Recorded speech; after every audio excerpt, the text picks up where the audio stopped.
Can you guys hear me?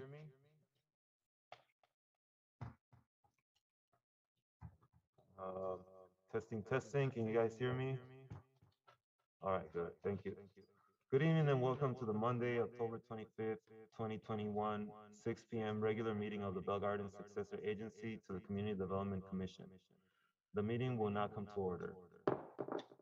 Pursuant to Assembly Bill 361, please be advised that members of the Belgrade Successor Agency may participate in today's meeting telephonically. Members of the public may view and listen to the meeting live online through the city's website as noted on the agenda. If any agency members should have a conflict of interest virtually, please leave the room by turning off video and muting yourself. You may still keep listening to the meeting. Tonight's invocation will be given by Councilmember Cortez, and I will be giving the Pledge of Allegiance. Councilmember Cortez, if you can do us the honor.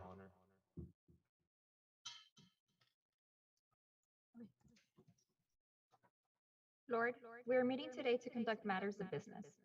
Guide our hearts and our minds in the spirit of fairness, right thought and speech. Impart your supreme wisdom upon our activities so that our affairs may reach a successful conclusion. Thank you for being our source of guidance today. Amen. Thank you, Council Member. And now everyone, please stand for the Pledge of Allegiance. Everyone, please face the flag. Put your right hand over your heart. Ready, begin. I pledge allegiance to the flag of the United States of America and to the republic for which it stands, one nation, under God, indivisible, with liberty and justice for all. You may be seated. Thank you.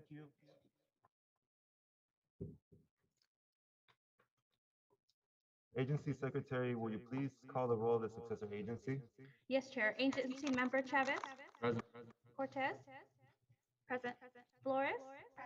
Vice Chair Pulido. Present. Chair Barcena. Present. Thank you. We will now move to the first item on the agenda. Public participation is open. Agency Secretary, are there any public speakers? There are no written comments. We will now open the lines to see if there's anyone wishing to speak. The members of the public will now have an opportunity to speak on the items listed on the regular successor agency meeting agenda. Please state your name for the record before addressing your comments to the chair and agency member. Each speaker is limited to 3 minutes. Anyone wishing to make a comment may do so at this time by pressing *9.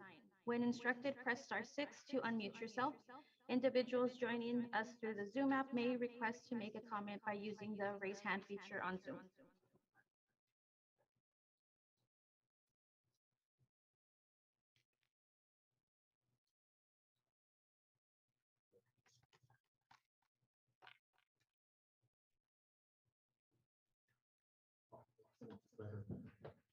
Should I log you in first? Should I log you in first?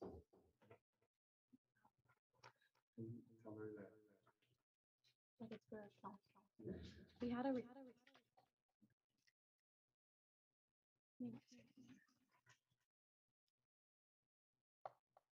sorry, I got tangled up in here.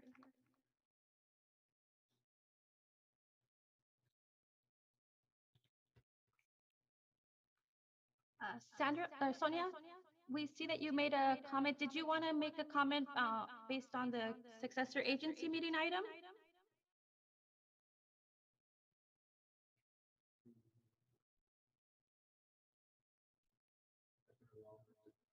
Can you go ahead and allow her to make a comment?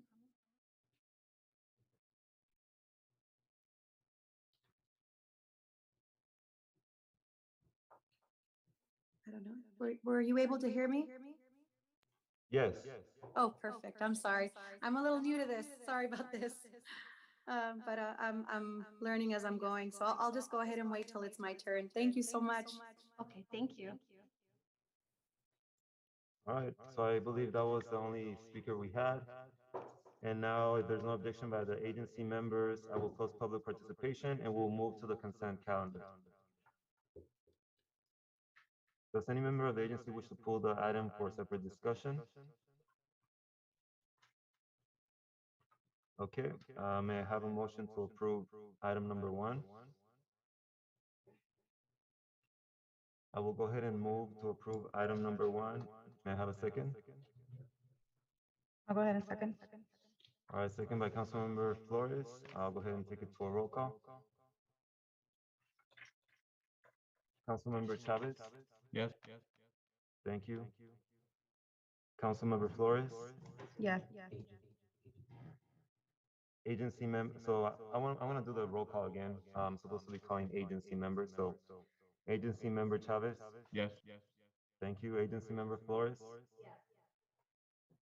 Agency member Pulido? Yes. And just for myself, and I believe one of our council members stepped out very briefly. Legal, should we wait for them or? It's up to you, Mayor. Okay.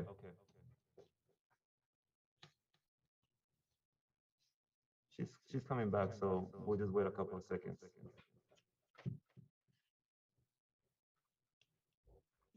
We're voting on item number 1 in the consent calendar for the agency.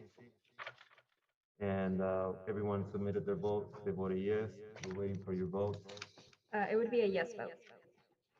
Yes for agency member Cortez, so the item passes unanimously. And now we're gonna be moving to public participation on non-agenda items. Secretary, are there any speakers? There are no written comments. We will now open the lines to see if there's anyone wishing to speak. The members of the public will now have an opportunity to speak on the items listed on the successor agency meeting agenda. Please state your name for the record before addressing your comments to the chair and agency members. Each speaker is limited to 3 minutes. Anyone wishing to make a comment may do so at this time by pressing *9. When instructed, press *6 to unmute yourself. Individuals joining us through the Zoom app may request to make a comment by using the raise hand feature.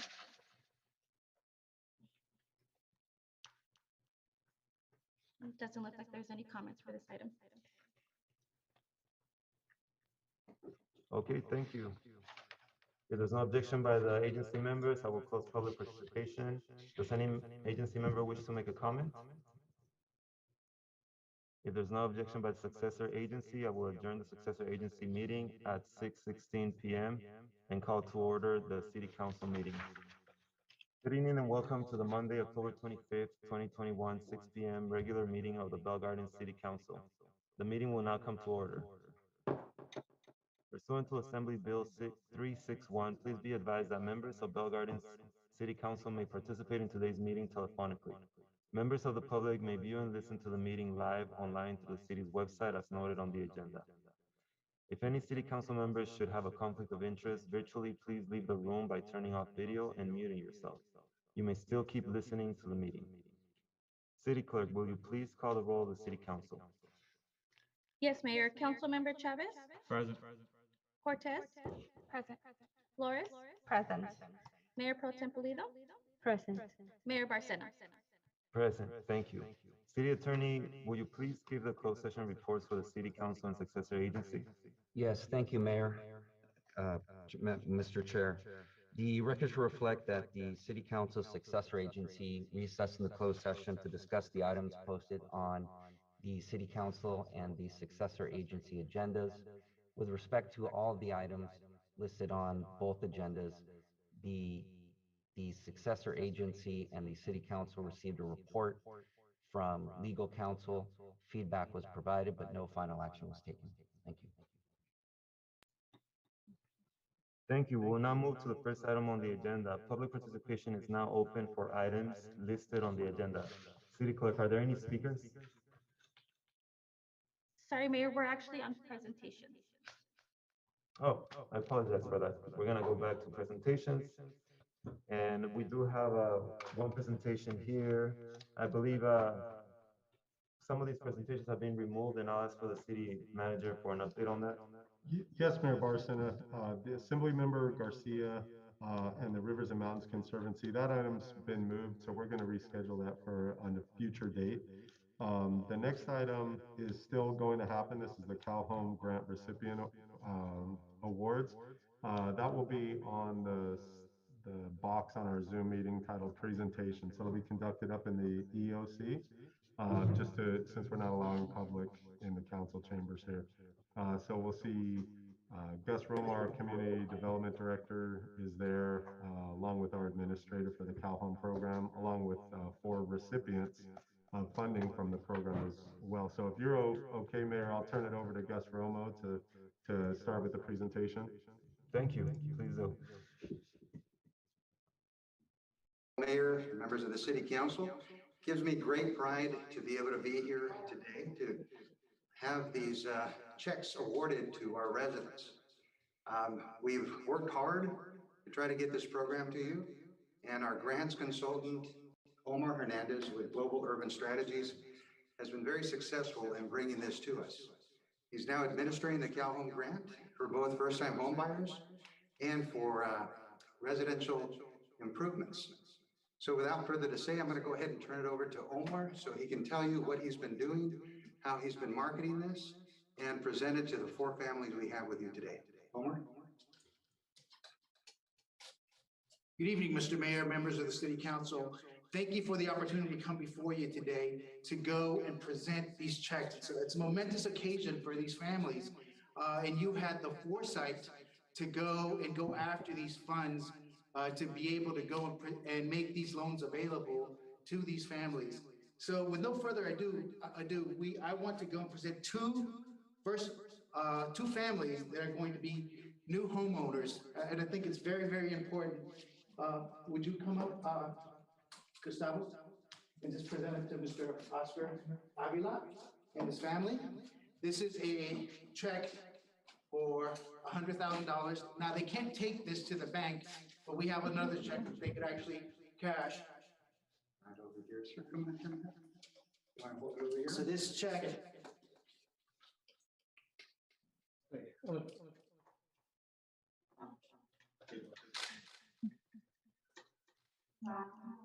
So this represents several months of us working with them and making sure that they had all the documentation in place. And this was also part of the program that you guys, as council members and you members of the council, were able to go and do an affordable unit, 2 affordable units here in the city.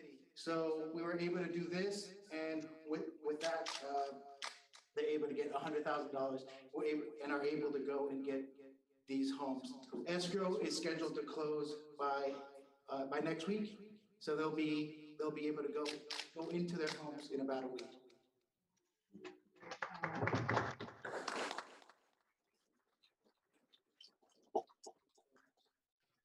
Great. I want to thank you guys, but before I say a few words here, I'm going to open it up to my colleagues. If you guys have any comments. I just wanted to, le quería preguntar a la familia que recibió los fondos si ustedes quieren decir algo, si se sienten felices, y por favor nos pueden compartir sus experiencias y cómo se sienten, porque nosotros aquí luchamos para estos fondos para ustedes, pero nunca, a veces no siempre tenemos la oportunidad de hablar con ustedes, los beneficiarios. So, si nos pueden compartir algo, por favor. Uno, pues, bien que nada, muchas gracias a todos, a Omar, a Ciudad de Belgrade por darnos la oportunidad de conseguir nuestro sueño, de tener nuestra casa para la familia. Más que nada, pues, muchas gracias porque es difícil para uno. A veces uno no tiene los recursos necesarios en el cual se le batalla pues para conseguir eso que realmente requiere de muchos requisitos y a través del programa aquí con Omar se pudo hacer y pues gracias a Dios y muchas gracias de antemano a todos. Muchas gracias, felicidades.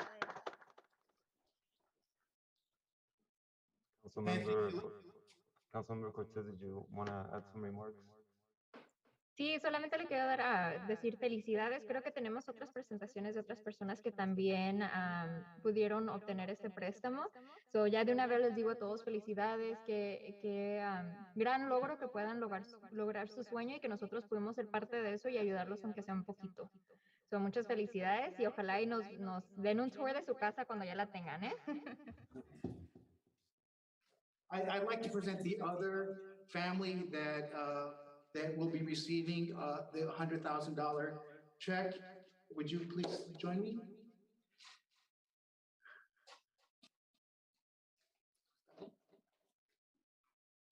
So once again, she is not a single family.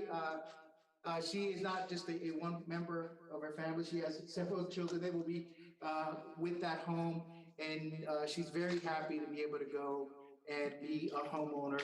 But you can speak to her. You can ask her what she like, what everything was like, and we're very, very happy to be able to go and provide this home on behalf of the city of Belgrade.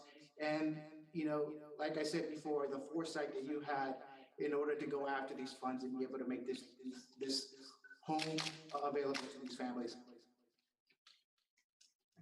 Want to say a few words? Just thank you to Omar and his staff. I appreciate everyone. On behalf of my family, thank you so much. Congratulations. Thank you. We appreciate you as well.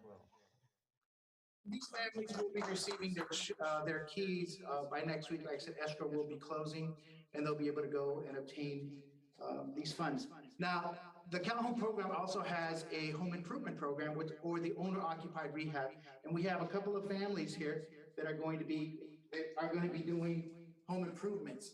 So, would you please come up? Luis, please. Yeah. This is a current homeowner here in the city who will be doing some major repairs to an ADU unit that they have. So they was out of compliance, so we're going to bring them into compliance and fix some other items in their property. So I'm very, very happy that we're able to go and help them through that. They're going through the permitting process right now, and we'll be going. They've already gotten their contractor, so we'll be going and moving forward with this sooner than later. ¿Quieres decir algo? Sí. Ya, gracias Omar por la ayuda que nos ha brindado y también la City de Belgrade.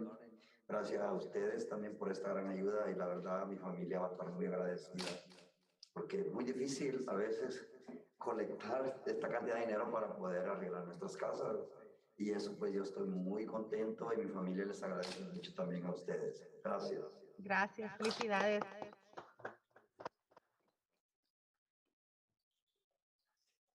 And now we have another family.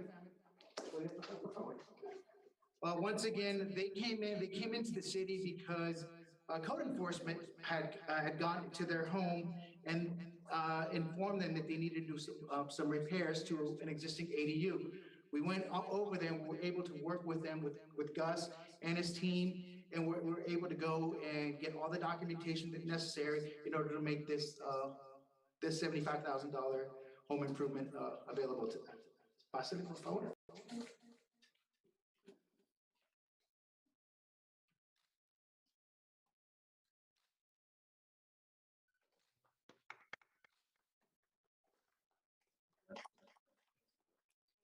Quiero agradecer especialmente, yo me enteré por este programa, por la concejala señorita Alejandra Cortés. Gracias, señorita Alejandra, y por usted también, señor Omar, por la ayuda que nos han otorgado, señorita Silvia.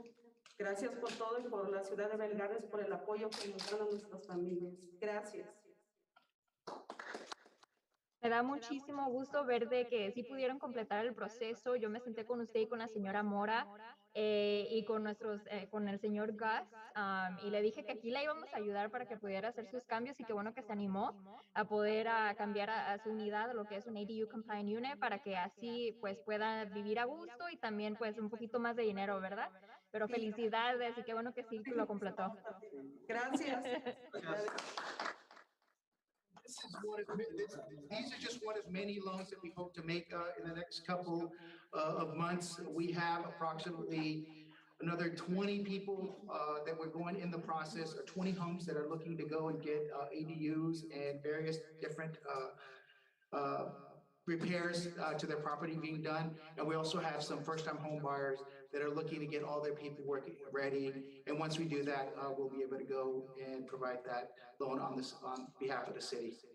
So with that said, if you have any comments or would you like to say anything, I'd appreciate it. Thank you so much. Great, thank you. Thank you, Omar, for the presentation. Thank you to the City of Bell Gardens and Cal Home for making this happen for our residents. Felicidades a los residentes que ahora ya están un paso más cerca al sueño americano, como dicen. Queremos darles todo el apoyo que se merecen y este es un gran paso en ese proceso.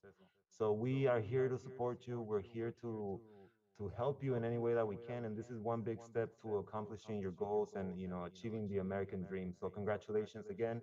And if any of our council has any final words to say, this will be the moment. I just wanted to add to my colleagues' comments. Muchas felicidades a las familias. Honestamente, en nuestra posición tenemos la virtud de ayudar a mucha gente en diferentes formas, pero alcanzar el sueño de ser dueños de casa creo que es uno de los más grandes. Y es un placer y un honor poder ser una testigo a este alcance, esta meta. So, muchísimas felicidades a las familias. Ahora tienen que quedarse aquí en Belgrade. So, ahora ya están atrapados con nosotros. Los vamos aquí ¿cómo se dice? A seguir apoyando y ustedes también con nosotros. Así es que lo que se les ofrece, aquí estamos para servirles. Y again, congratulations to everybody. Thank you so much to Omar for making this happen and to all of my colleagues for supporting this because we couldn't have done this if we were separated. So thank you. Thank you, Councilmember Flores. And now we're gonna go and take a 5-minute break before we go over our final presentation. So we'll be back shortly in 5 minutes. Thank you.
All right, welcome back. We're gonna resume the meeting now, coming back from our break.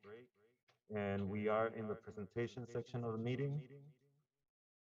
We do have a Breast Cancer Awareness Month proclamation, and we have a request from Councilmember Flores to read this proclamation. So if she would like to read it, she I can would go love ahead to and read it. send that over.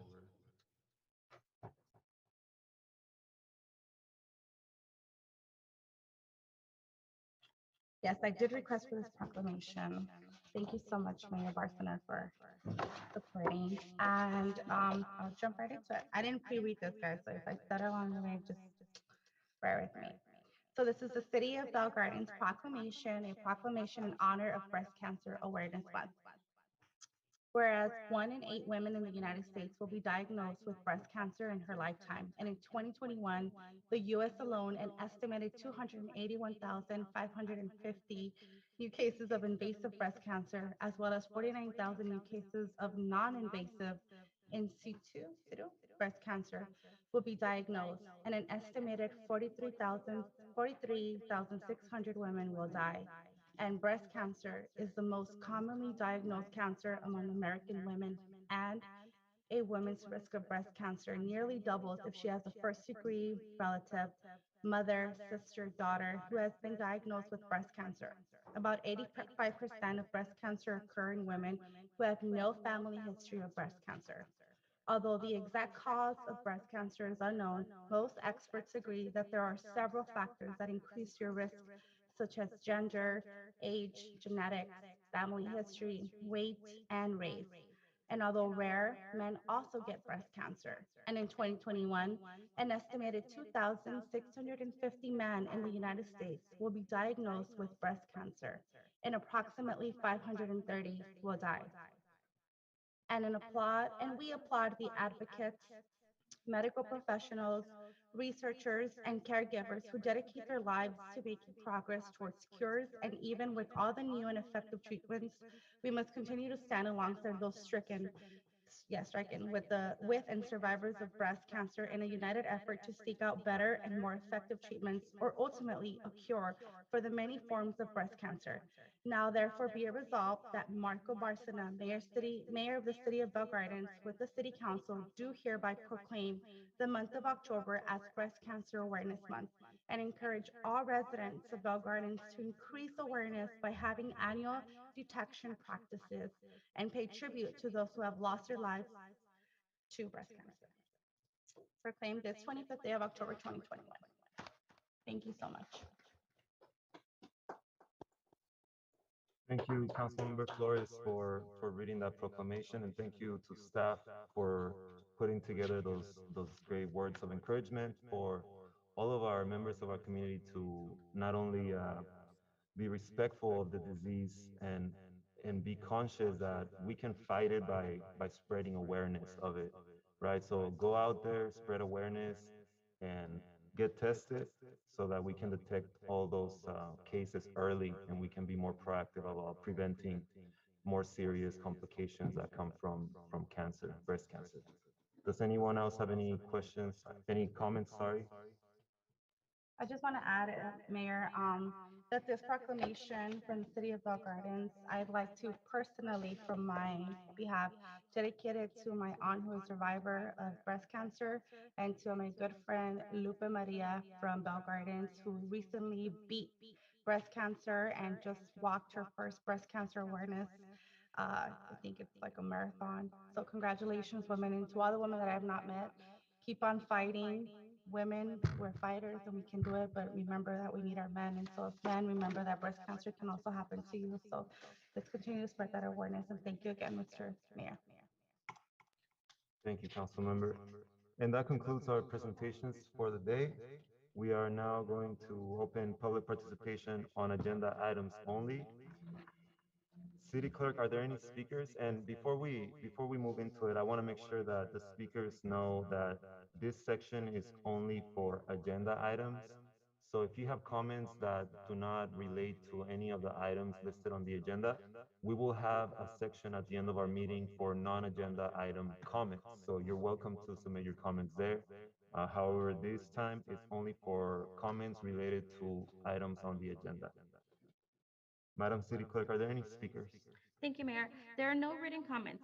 We will now open the lines to anyone wishing to speak. The members of the public will now have an opportunity to speak on the items listed on the City Council meeting agenda. Please state your name for the record before addressing your comments to the mayor and council members. Each speaker is limited to 3 minutes. Anyone wishing to make comments may do so at this time by pressing *9. When instructed, press *6 to unmute yourself. Individuals joining us through the Zoom app may request to make a comment by using the raise the hand feature on Zoom. Great. It looks like we have someone on there, so we'll go ahead and start with Matthew.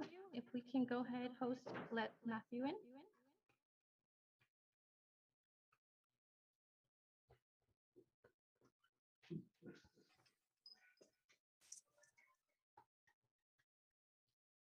Hello? Hello, we can hear you. Go ahead. Hi. Hi, Mr. Mayor, Madam Mayor Pro Temp, and the council members, Mr. City Manager. My name is Matthew Kotanjan. I represent AA Rubbish. We're a local small waste and recycling company located in the city of Bell Gardens, and we've had the opportunity to service our customers since May 1st, 2005. I want to personally thank you all for allowing us to continue to operate in the city within the next 5 years. But more importantly, we're really concerned about the issuance of the 5-year notice. That's something that we're very concerned about, and we're hoping that we can keep the status quo of the 5-year notice. We have very strong relationships with a lot of our customers that we service in the city. We handle all the recycling needs. We're now implementing food waste programs, and sometime on or about June, July of 2022, we're going to be working with several other haulers to innovate the food waste process by recycling most of the material that we collect in our trucks.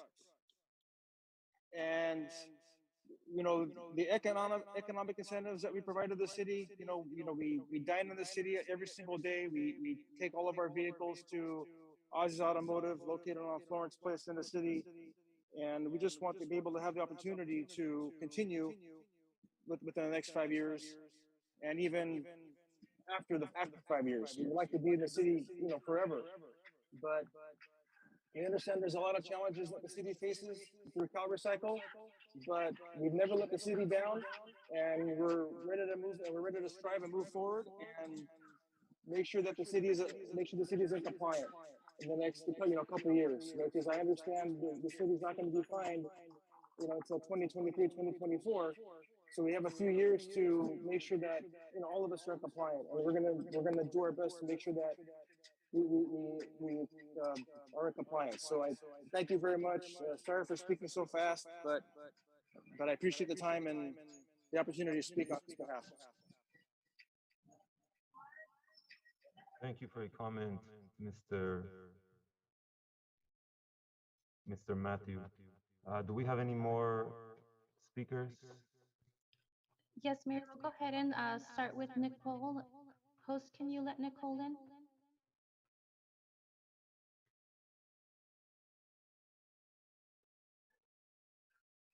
Hi, honorable council members. My name is Nicole Hvac Waldman. I'm here on behalf of AAA Rubbish.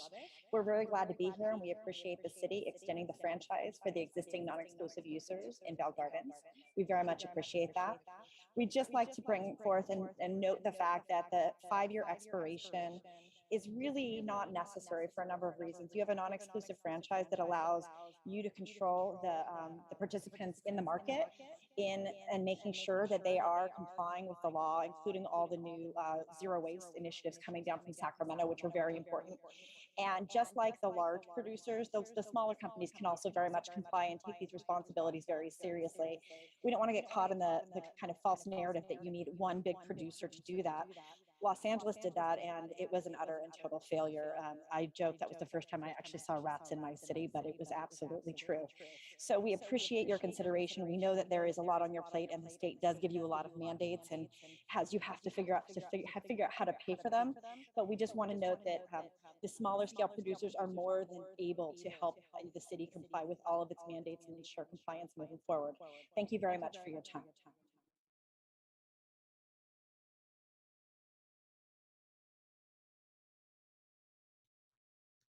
Okay, anyone else wishing to speak, if they can please use the raise hand feature. City Clerk, we have a message in the chat from Mr. Mendes. Did he submit a written comment for public comment? Not a written comment, but we did see him raise his hand earlier, so we can go ahead and call on him as well. We'll go ahead and start with Sonia. Sonia, can you please let Sonia in as well? Just unmuted. Hi, good evening to all the council. How are you doing this evening? ¿Todos bien? Eso. Good. I'm glad to hear this.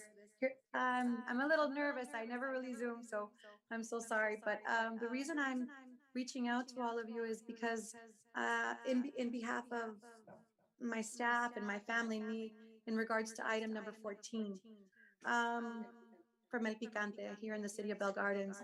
We've been in this city going on 37 years. It's been a family-owned restaurant, and we have been here. We call it our home. Right now, the reason I'm reaching out is because I believe I'm trying to see what we can do in regards to being able to continue doing our events. We've tried to maintain a level of noise, but there's been at a certain level, but there's been complaints where I honestly feel like the majority well, not the majority, the one specific is because we've been targeted. I feel like it's a personal level.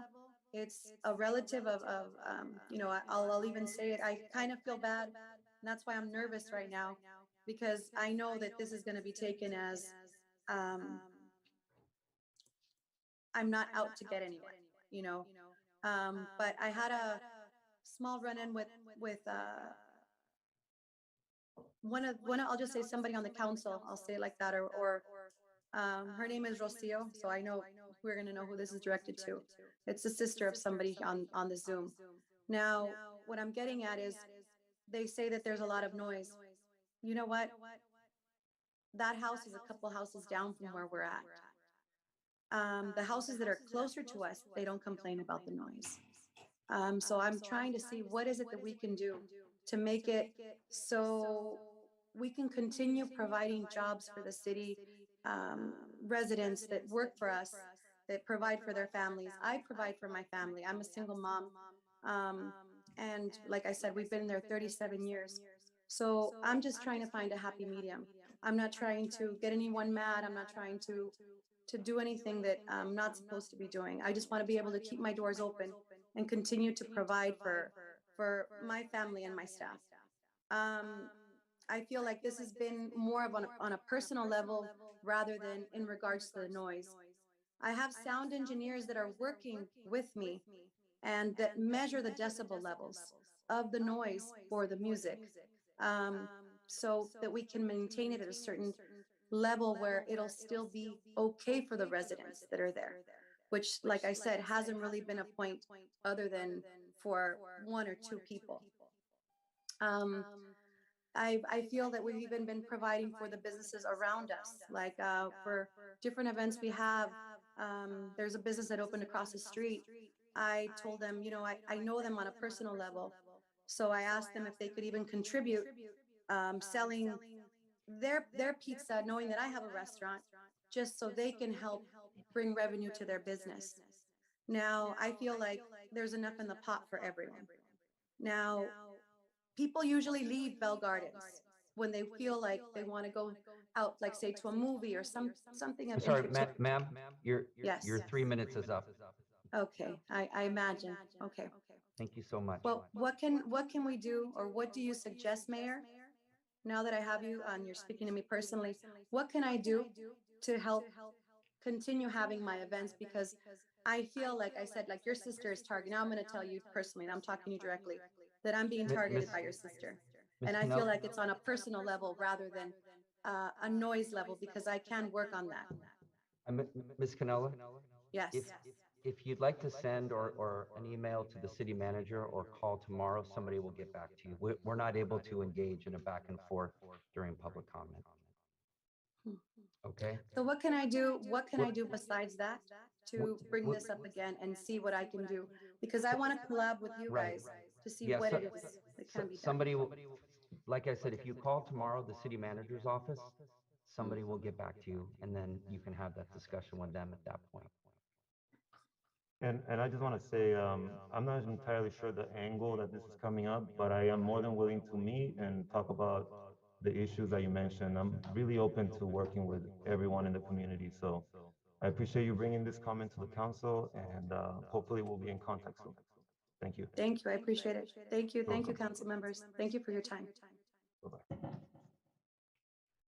All right, Mayor, we're going to go ahead and go with our next speaker, Gustavo Mendes. If you're interested in speaking, you can do so now. Let Mr. Mendes in. Good evening, City Council. Thank you very much for your time. As stated, I'm Gustavo Mendes. I'm a recent homeowner in Bell Gardens. I want to take this time in expressing my interest in being part of the Recreation, Cultural, and Youth Commission, or Traffic and Safety Commission. I have expressed my interest when I submitted my application March of this year. And I've seen the great work that the city has done in terms of community events, the economic development, and the safety and security measures that have been taken in place. I've done a referral not too long ago, and it was addressed very promptly. And I just want to continue that momentum here at Bell Gardens. I feel that my experience and former roles as a public commissioner for, as a commissioner in public safety, and also as a planning commissioner, I have the skills necessary to fulfill those duties in those roles, and at the same time to increase civic engagement. That's it. I thank you for your time and consideration, and thank you.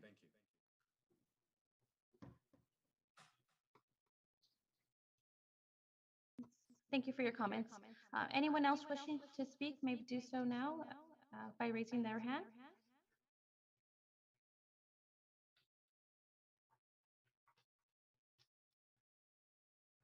All right, Mayor, I don't see anyone else with raising their hand. Okay, thank you. There's no objection by the city council. I will close public participation. City manager, will you please give your report? Yes, thank you, Mayor Barcena. For anybody that saw the presentation for the Cal Home Awards, we have a website, bgcalhome.com. So you can find information there for anybody that saw those large checks and is interested in getting one for themselves or their family. And congratulations to those residents. Also wanted to mention, we unfortunately had to cancel the Aquatic Center groundbreaking demolition event today due to the rain event that occurred. It looks like in polling the council, it looks like November 13th at noon, right after the fishing derby, looks like the date that we will be rescheduling to. So we'll confirm with the council first, and then we'll make sure we get social media out for that purpose. We're really excited about that event. Also, just want to keep mentioning, we have COVID testing Monday through Friday from 11 to 5 at Veterans Park. There's also vaccine and booster shots available. So on Tuesdays, it's Pfizer from 12:30 to 4 at Veterans Park. And for those of you that, I know the Pfizer seems to be very prevalent over the last 6 months or so. I think for those of you that got the Moderna shot, may have been closer to 9 months ago. There is a Moderna booster available this Thursday from 12:30 to 2:30 p.m. at Veterans Park. Also want to mention we have a lot of events coming up. Halloween on Sunday, Halloween Carnival at Veterans Park, 4 to 8. We've got some signs up at the monuments, the major monuments for the city within Bell Gardens. Also, the next day, Dia de los Muertos, same park, 5:30 to 9 p.m. So if you're watching your calories or trying to keep your diabetes down, you're going to have to wait another week or two for that. There'll be a lot of fun on both of those nights. Also, just want to mention, this was a request that came from council, I believe at the last meeting. We have a fair housing workshop from 4 to 7 at Ross Hall this Wednesday. This is being put on with the Fair Housing Foundation, and this is not just for renters also, but for landowners, property owners. So it'll be very comprehensive, and there'll be another one offered in the first week of November. But the more immediate one is on Wednesday from 4 to 7 p.m. Thank you, Mayor Barcena. Thank you, City Manager. We will now move on to the consent calendar. Does any member of the City Council wish to pull items for separate discussion? We have items 1 through 10. I'd like to pull item number 8, 9, 10, 7,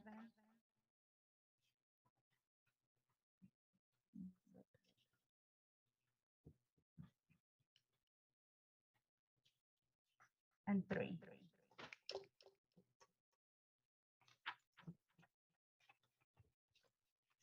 All right, may I have a motion to approve all other items except for 8, 9, 10, 7, and 3? Yes, I'll go ahead and motion to approve those items. I'll Yeah. second the motion, Cortez. Okay, it's a motion by Flores and a second by Councilmember Cortez. And I'll take it to a vote. Councilmember Chavez? Yes. Thank you, Cortez. Yes. Thank you, Flores. Yes. Thank you, Mayor Pro Tem Pulido. Yes. And yes for myself, so all items except for 8, 9, 10, 7, and 3 are approved. And we can go ahead and discuss item number 8. Councilmember Flores?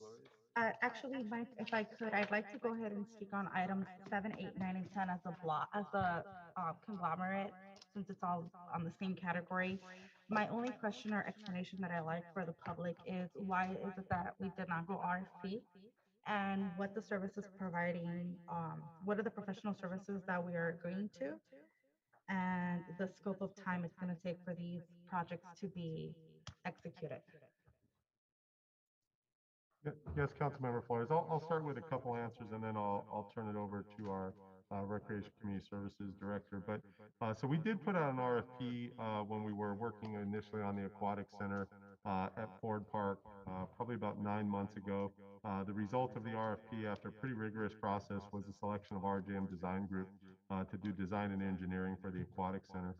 Since that time, there are additional improvements around the park, while not directly related to an aquatic center, do directly impact the aquatic center. And so for expedience of time and based on the selection process that already occurred, RJM was recommended to do this additional design and engineering work to improve the park so that it's really set up and ready for what we think is a world-class aquatic center. The way some of these things are set up currently are not conducive to this new aquatic center that we're putting so much energy, resources, and effort into. I'll turn it over to our director just to talk, I think to answer your question about what is the actual work that it is that RJM is doing. And the time frame.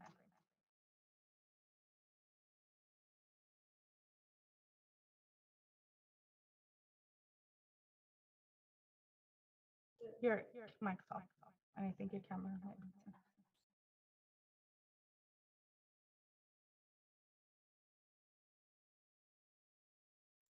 And just for clarity, I'm sorry, I should have turned this over to Grisel Chavez, our Public Works Director. Sorry, apologies to Roseanne and to Grisel. Thank you. That's okay. Thank you. Can you hear me now? Okay. Thank you. Sorry about that.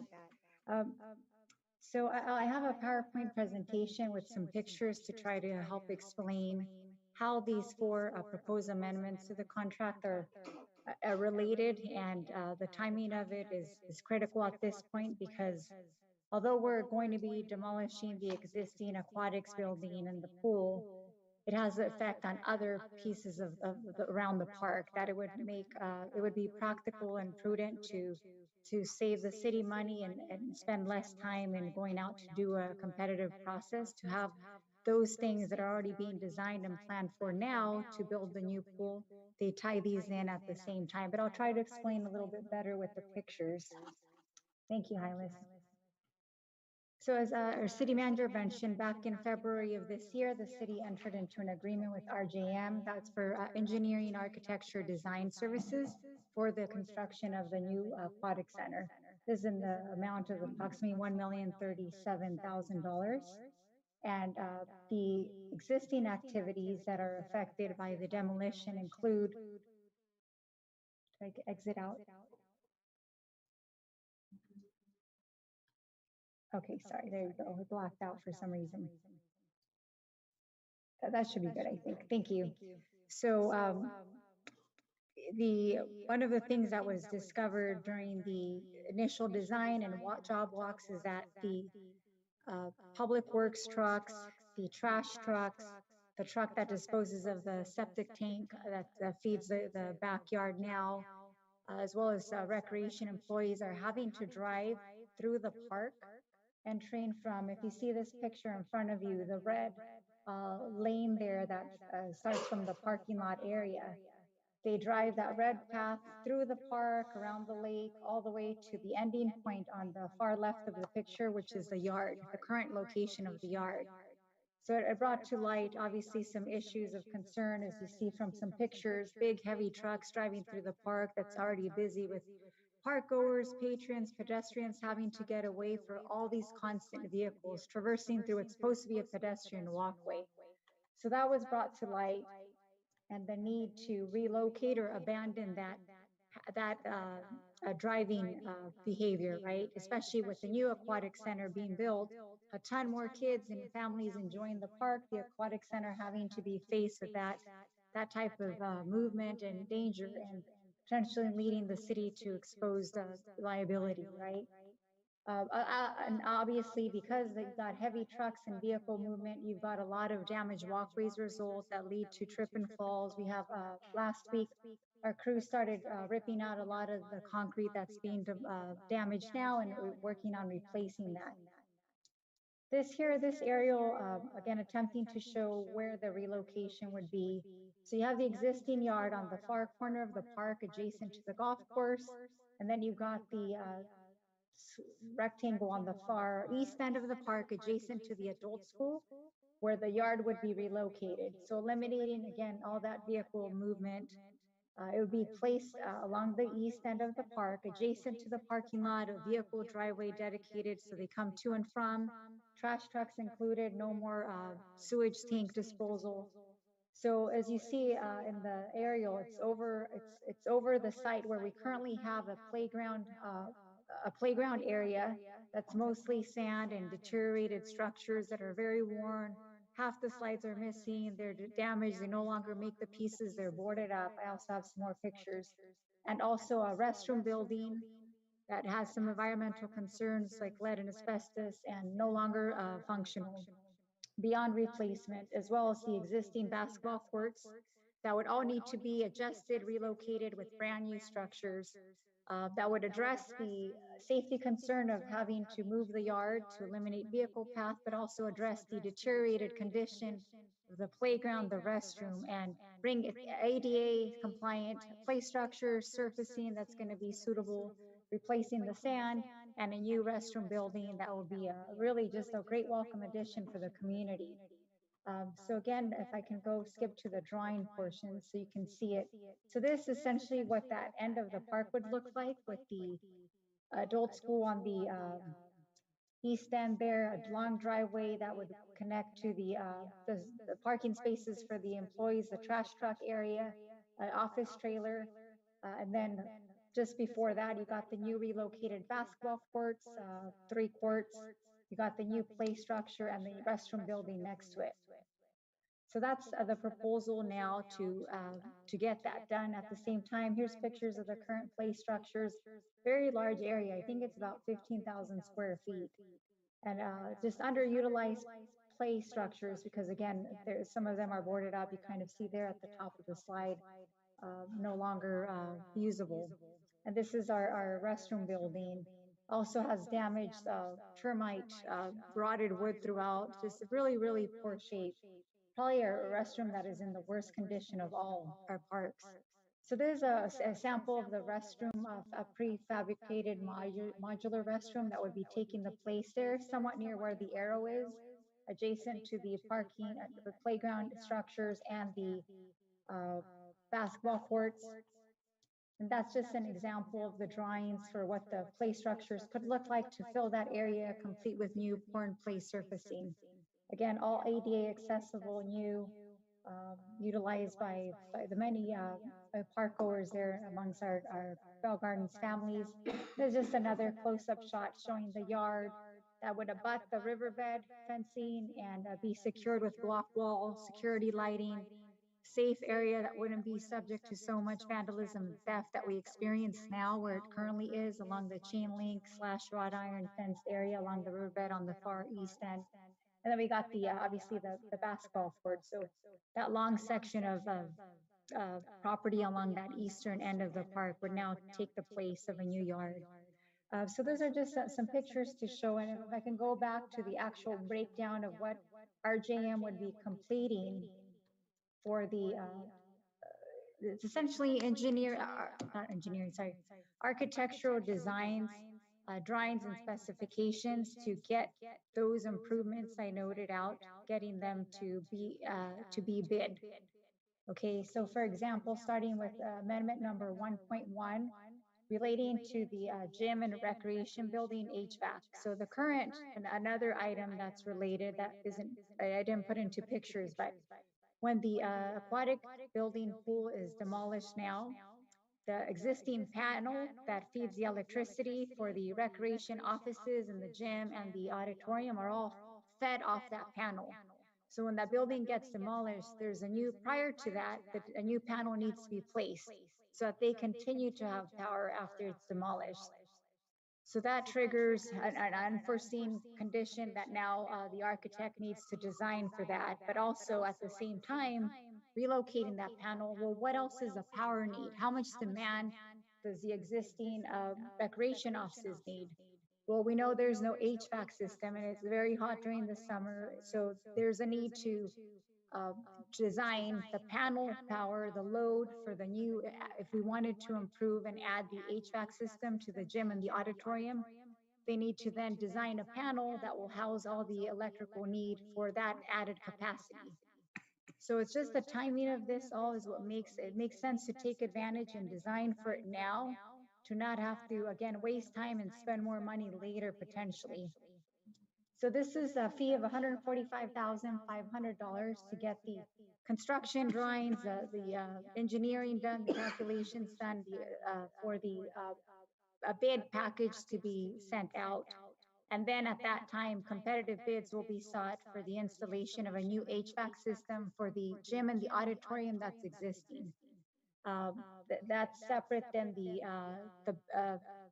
new panel that will be temporarily providing power to the building based on the electrical need now, right? So it's two different projects tied to the electrical need now and the future. So estimated about, once it goes out to bid, we'll know the true cost, but right now at roughly $1.2 million estimated to build just the HVAC improvement to provide the heating, ventilation, air cooling for the gym and the auditorium. So the electrical relocation of the panel is just about $60,000 we expect. So those costs could be funded potentially from community development block grant monies, as well as with the existing aquatics construction budget for the $60,000 portion. If this is approved by council, it would require an appropriation from the community development block grant, as well as a formal amendment that would be done through a project form. So that would be the first part of the amendment here. Under Amendment 1.2, we're looking at the necessary research and assessment of underground fuel tank that was discovered through the process, right, of the evaluating the site conditions, walking the site. So there's an underground fuel tank that we have no city record documents for. And it was also full of fuel, or some level of fuel. So I think approximately 4,500 gallons of fuel were removed the last few months. So prior to demolition of the existing building and the pool that you do see, there should be an assessment done to look at, is it really empty? What is the tank type? What are its conditions? Because the LA County has a very strict program that regulates the removal of tanks, make sure any environmental hazards that might have been existing are removed. If there's any soils remediation that needs to be done. So all of that is the study and the assessment that would be done by RJM. So we can define what's there and then properly include it in the bid package for removal. And so we don't have change orders that will increase costs and make it a more complex project and add time delays as well. So again, similar to all the amendments will require, could be funded by the community development grant monies, but it does require a formal project amendment. So that's the request for council. If it's approved, to appropriate the monies from that community development block grant and then the project amendment form filing. Next under Amendment 1.3, we have scope of services again, design, architectural design and drawings to bid out the construction of new walkway lighting throughout Ford Park. As you are aware, there's existing light poles that are there throughout. Some are solar powered, some are hardwired. I'm told they were installed around 2010 and some failed in a short time thereafter. Most of them are not working. It's very dark at the park, you know, come dusk. So additionally, some of those walkway lights are actually adjacent or along the construction path for the new aquatic center. So they have to be demolished. So again, at the same time, there's a need to install new walkway lighting. They have to remove some light poles, having to design for the removal and replacement, looking at the electrical circuits and the electrical load that would be needed to put not just 5 or 6 back, but look at a coordinated project to do it all at once. So that can be properly bid out and part of the design plans and drawings. That's potentially could be a cost of about $250,000. But again, the true cost will be known at the time it is competitively bid. And then we're looking at possible funds to build that improvement if council would approve that.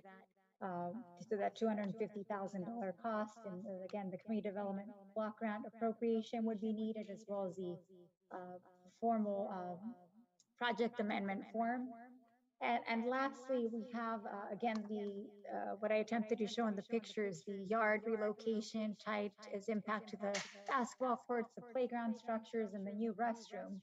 So that's an architectural design and drawings and all the preparations and work scope that's needed to get it out to bid. We're looking at a fee of $283,450, and that would allow us to bid out the entire improvement. That it could be approximately $3.2 million to fully implement that entire east end of the park, the redesign. We're looking at, we have approximately about $1 million of Measure A funding now. Plus, if you recall, at one of the last council meetings, there was a state per capita funding that council approved to partially fund that restroom building you saw. So we're going to try to look for more funding to lower that $3 million cost down. But ultimately, through a combination of Measure A and CDBG funding is what we're hoping to be able to secure and be able to fund it 100%. We're hoping when it gets bid out that it actually cost would be a lot less, could be less. So with that concludes my report. So total, all the amendments, if you add them up, it's about $444,000.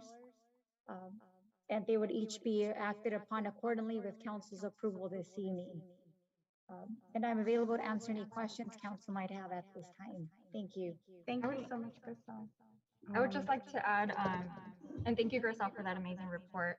Mayor Barson and myself had the opportunity to do a walkthrough as part of the pool ad hoc.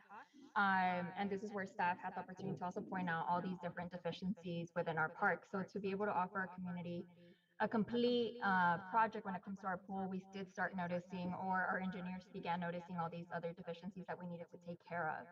So today what we're looking into is just the engineering and design portion of it, and for it to be a complete movement, or for us to move along in a faster pace when it comes to our pool, it's easier for the same engineers to take care of the other aspects of the design of when it comes to the park. So one of the main things was the public works yard, because they are, when they start the demolition, they are going to block off that access route. And then not only that, but it was a complete hazard for our community, and how we allowed that to happen for so many years. I mean, it's something that we overlooked, but I'm glad we're here now to be able to reroute these trucks so that they're not going through our park as our community is visiting. And all the other improvements, I think, just come along with this. But I think it's a great project, and I think these are great amendments. So hopefully our council will support so that we can continue to move along with this project and offer our community a pool as soon as possible. Thank you, council member. Are there any other comments, questions? Yes, I'd like to finish my sentence. Thank you so much, Crystal. That was a great presentation. You see, we get an opportunity as members to review this information, and we talk with our city manager, we talk our directors, but our community members don't know. So when they see us just approve things on the consent calendar, they don't know. So all of a sudden, part of Fort Park is shut down, and now we have to personally explain on Facebook or however, like, why is it shut down? So when you give presentations like this and why I pull consent items like this, although I know what it's for, it's not for me, it's for the residents because they need to know what's happening so that it not only does it provide transparency, but it provides us with the opportunity to not have to go one by one explaining like what's going on. Right now they have it here at the council meeting. People have this video accessible on Facebook, on YouTube, on Instagram, and they're able to know. So just for my colleagues, thought process, know that this isn't for me, it's for the community. And having visuals like this are obviously very helpful because sometimes they don't like, they're not doing anything. And I'm like, no, we're doing everything. It's just, it takes time, right? And this is the engineering portion of it. And later on, we'll have the construction portion of it and design or whatnot.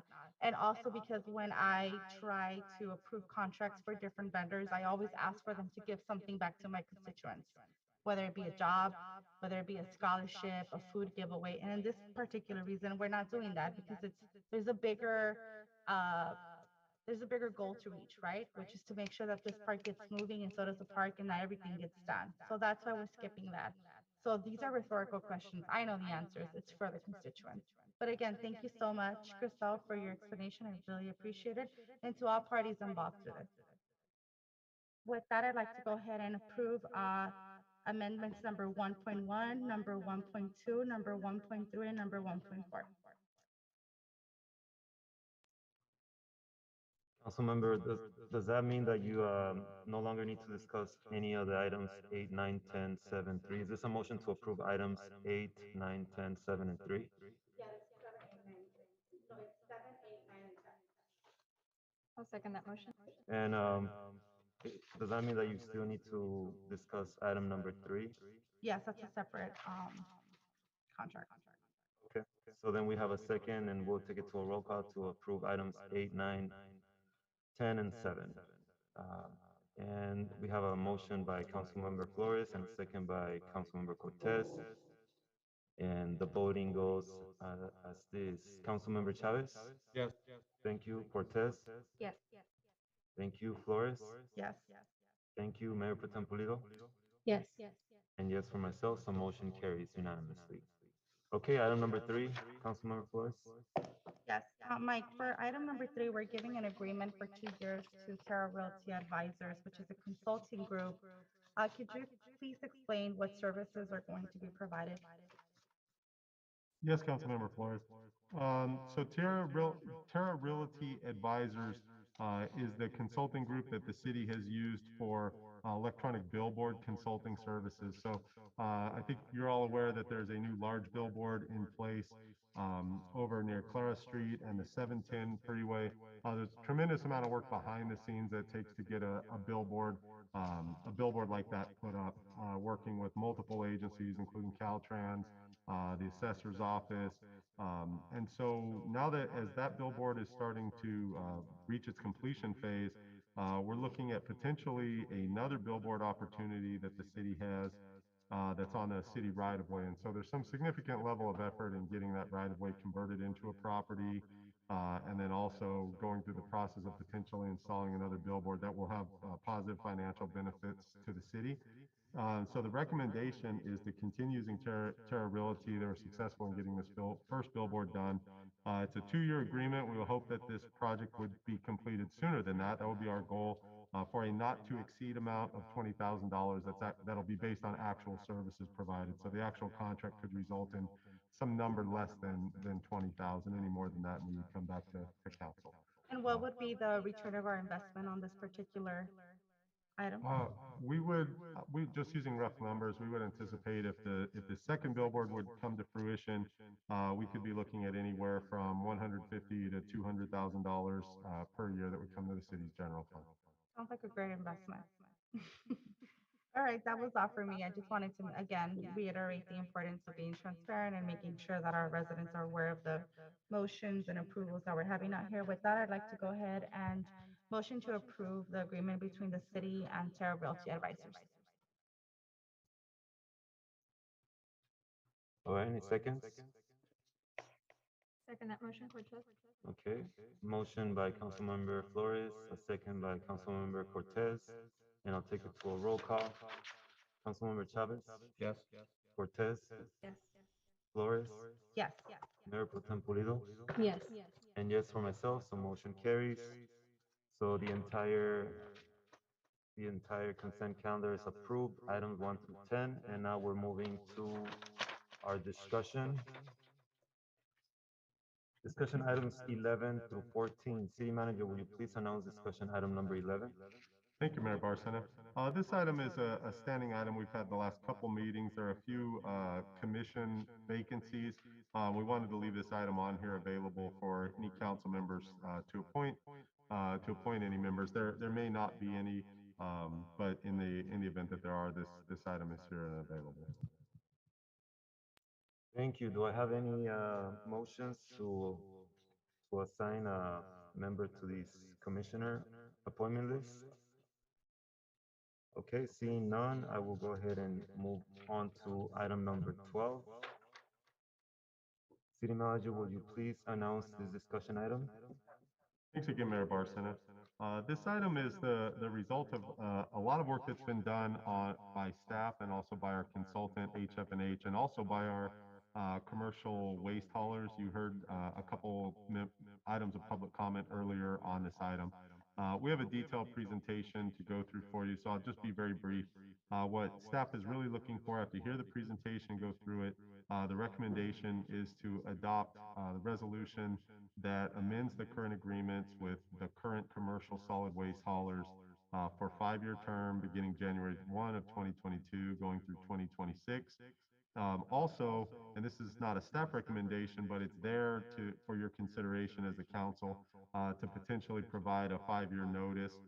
The reason that this is included on it is just to ensure that the council is aware that of all the options that they have available to them. That 5-year notice, if it were so given, would allow the city council at that time in 5 years, so in 2026, to decide if they wanted to go with an exclusive franchise such as what the city has for residential trash hauling.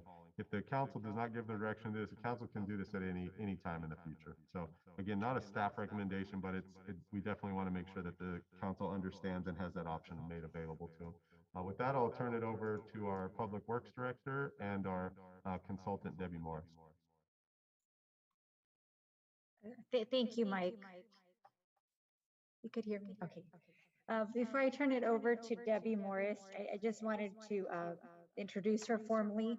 She is the city's solid waste consultant through the firm HF&H. She's been involved heavily with the compliance regulations that have been coming up through the years. I think going on probably, I think they've been the city's consultant for about 8 or 9 years now. So I've asked her to present this evening's item to the council for the discussion points as noted by our city manager. So with that, I will turn it over to Debbie. Hopefully she was successfully connected through the Zoom call. Debbie, are you on? I am. I'm here. So will you be loading up the presentation, Grizel? Yes, I will, and I'll take your prompt to go to the next item. To the next slide, I mean. Let me just give us a second, Debbie, while we load it. Sure. So just as a way of introduction, so like Grizel said, we've been the solid waste consultants for the city for many years now.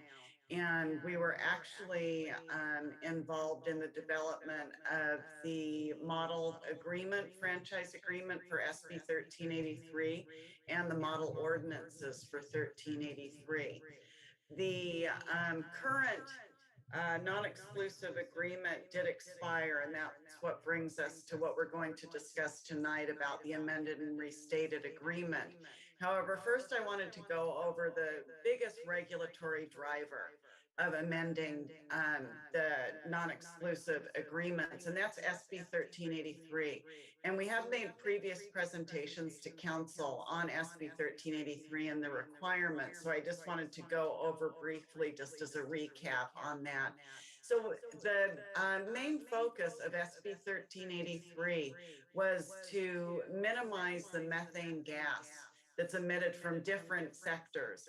Landfills are one, dairies are another, and then there are a couple of other methane emitters that it targets. And so today we're going to be talking about how that affects your solid waste agreement and the amendments that we made to the non-exclusive solid waste agreement to address these factors. So Griselle, if you could go to the next slide, thank you. So the statewide goals for SB 1383 are to reduce black carbon by 50%, methane by 40%, and then HFC gases by 40%. So really the driver for this solid waste agreement is to address the methane that is caused by organics going to landfills. Okay, next slide, thank you. So these are the jurisdiction compliance requirements of SB 1383.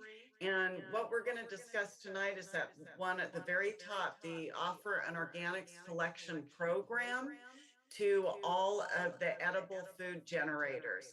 And edible food generators, this includes residential, commercial, anybody who generates any kind of organics, and food waste is included in that definition of organics for 1383. And then also inspection and enforcement of compliance and recover edible foods, educate generators, procure recovered organic waste products, and implementation of ordinance and policies. So next slide, please, Griselle.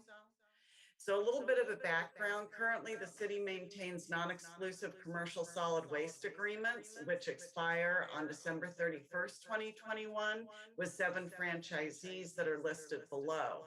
For residential collection, Athens Services provides these services under an exclusive agreement, which includes an evergreen automatic renewal clause.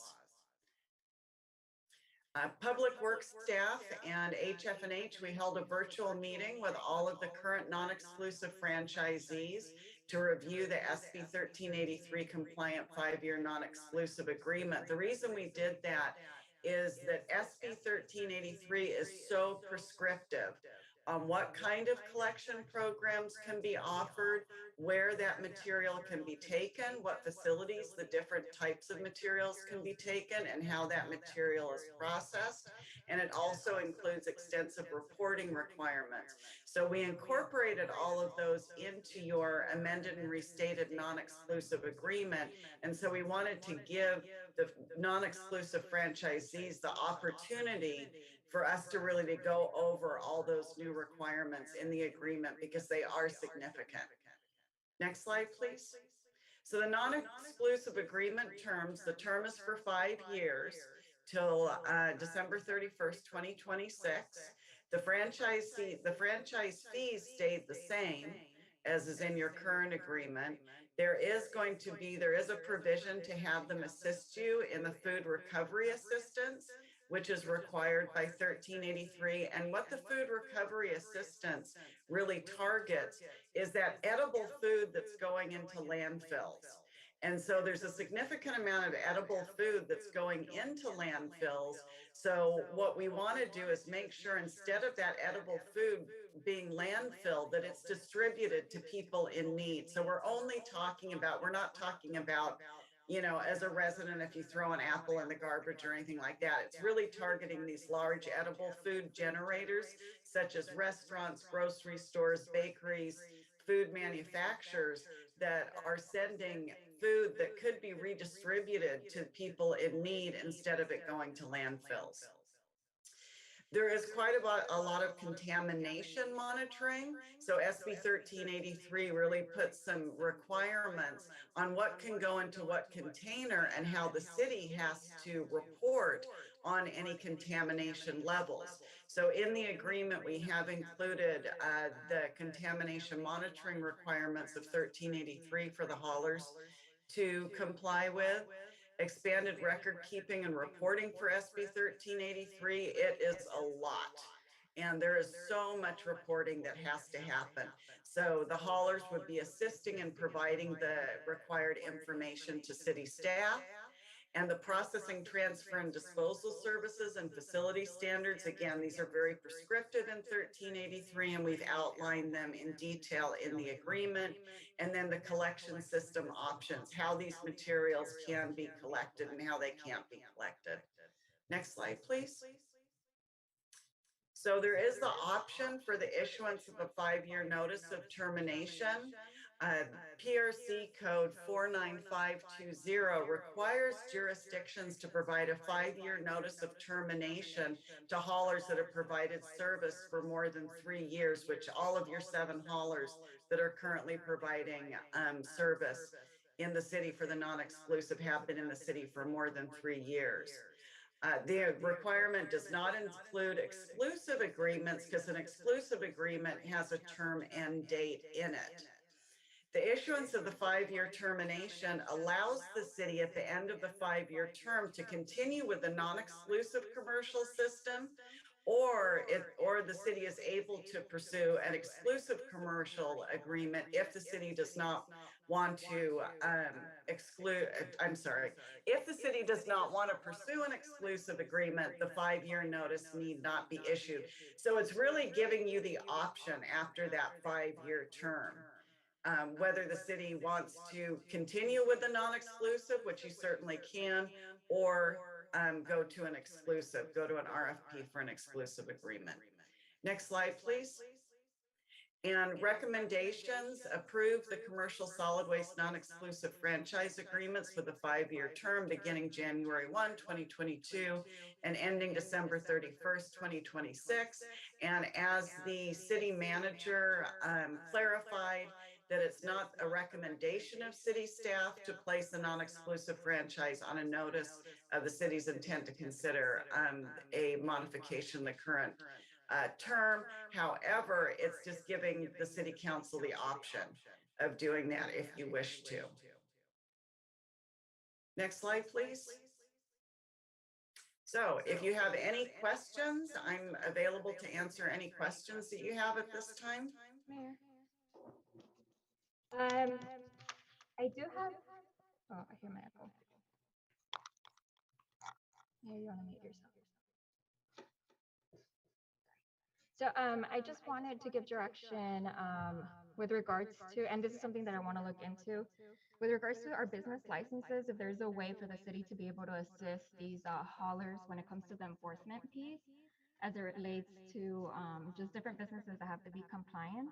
It's something that I want to visit or maybe have a conversation with Rizal. Would that be you? So that's just direction for that. And then the other one is just, I want to make a motion to approve resolution number 2196.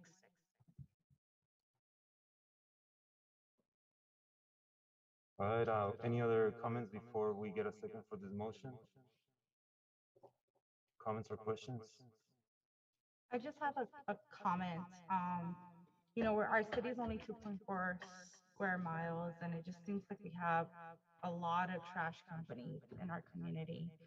And I mean, I kind of seeked out a little advice from other people, just kind of seeing what they have in their cities. And I wasn't wrong. We do have excessive. I think the only one other city that has more than us is probably the city of LA. I don't have real connection to any of these trash companies. I've never actually, you know, really had a conversation with any of them. But at the same time, I feel like you said they've all been here longer than 3 years, right, Mrs. Yes. Morris? Do you know what's the longest they've been here? Which one's been here the longest? Oh gosh, I couldn't answer that. They were all here when I started working, except for Republic came on afterwards. But the other haulers have been there for years, years and years and years. Longer Like 10, than 15 years? Oh, probably, yeah. We could, I don't know if we could even, the first agreements, I think, Griselle, do you remember when Veronica said the original agreement was done? I believe it was, they've all been on, I think since at least 2010, I thought. Yeah, at a minimum. So, yes, there was more haulers before and some dropped off. So I think there used to be 9 and now it's currently, they closed business, so now we're at 7.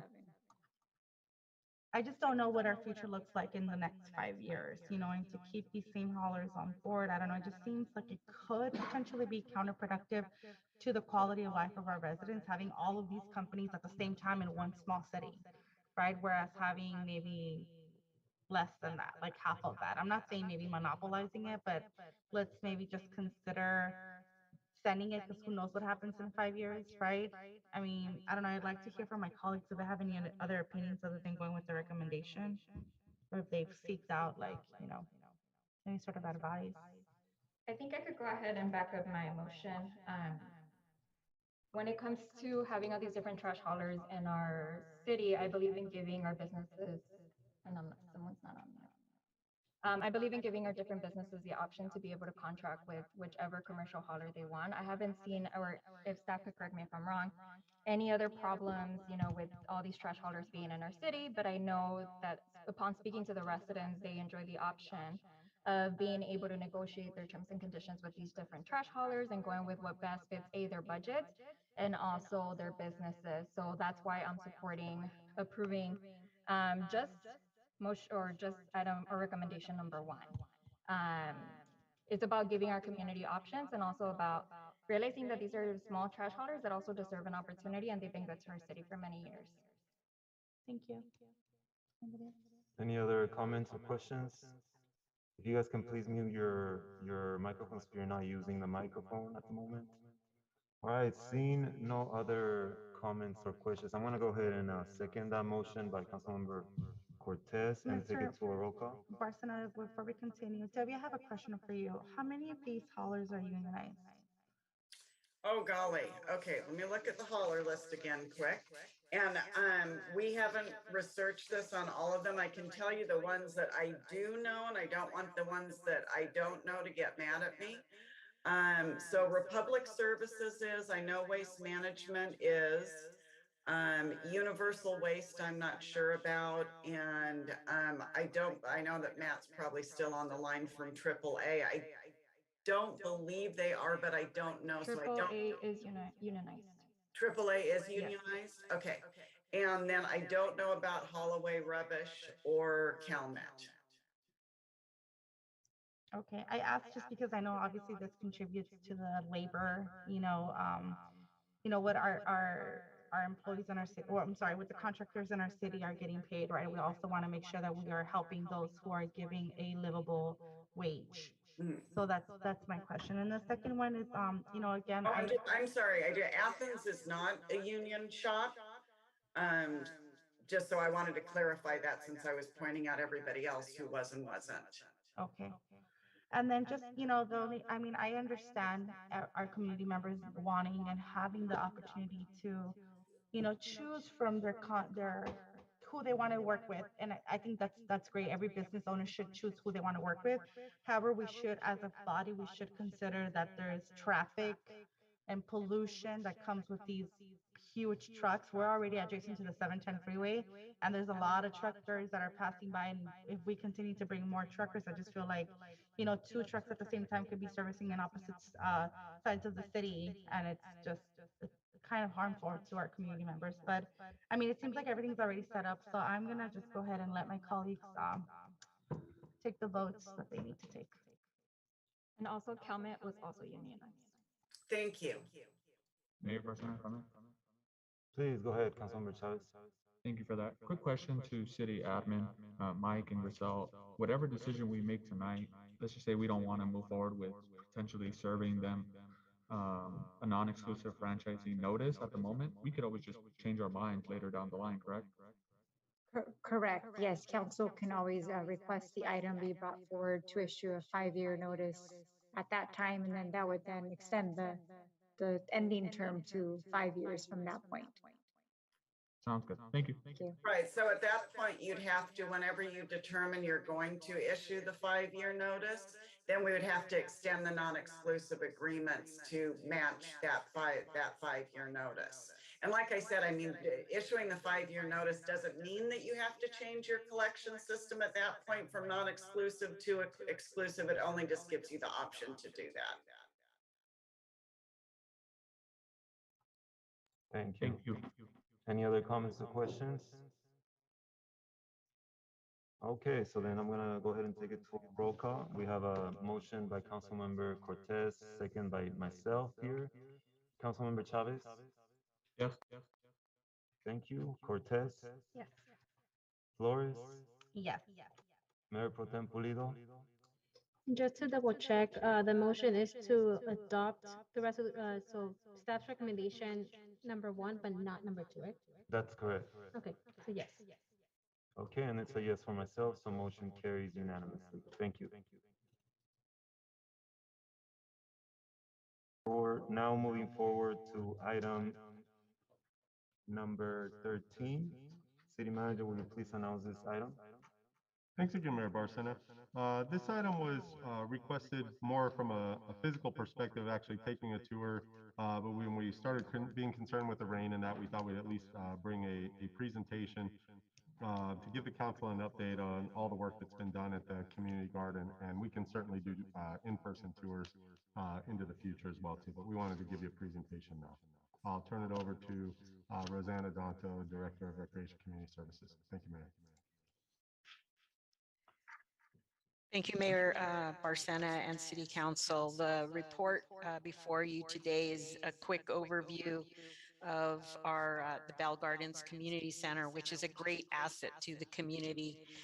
Since 1996, when the county transferred ownership of John Anson Ford Park, it also came with the community garden.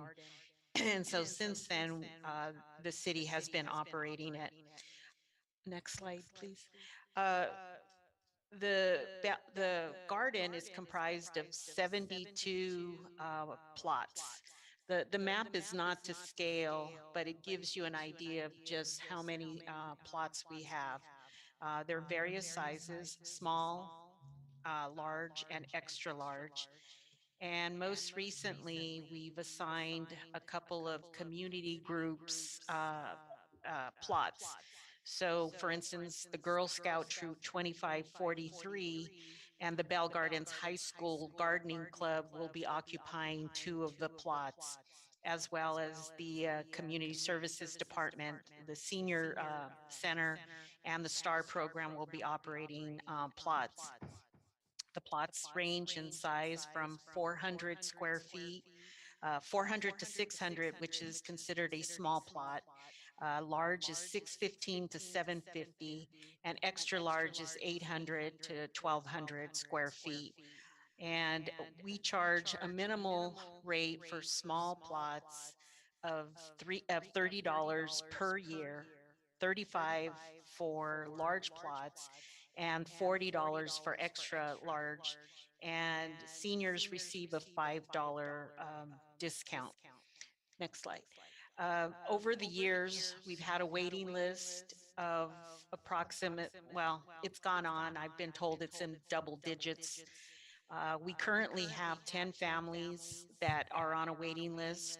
4 have been contacted in the last 2 weeks. We're trying to verify one more plot of someone who has, we believe, passed away, and we're not sure, but we're still trying to make contact. Over the last 6 months, the Recreation and Community Services Department, the Public Works Department have made a number of improvements. First improvement is you can see the water line that was installed back in August. The water line finished. There were only two bibs that supported this entire garden. There are now 42 bibs that have supplied the water. Next slide. Public Works has broken down the old concrete and replaced the new concrete. So you can see the work that was done by our Public Works Department. Next slide, please. Also, our Public Works Department assisted us by constructing the new tables, benches, all that have been placed at the garden. We also exchanged out the restroom facility, which is now an ADA compliant restroom facility. Next slide. As you can see, the new tables and the umbrellas so that there's a seating area for the gardeners. Next slide. Here are a few of our gardeners, some of the crops that they're growing. They enjoy the tables. They eat their lunch, snack. All of these improvements cost approximately $68,000. Next slide.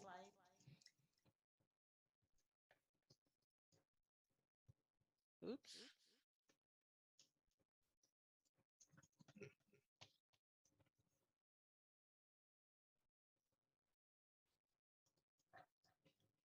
One more slide. Oh, okay. So the last slide was of the Girl Scouts who were gardening. Don't know what happened to that. Are there any questions? Again, the Bell Gardens Community Garden is a vital part of the community. And because of high density in the city, it's an area where our residents use to grow fruits and vegetables, and it affords them to grow healthy produce. Thank you, Director Rosanna Danza.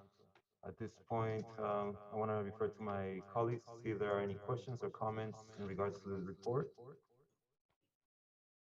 And if there is Mayor any, Barson?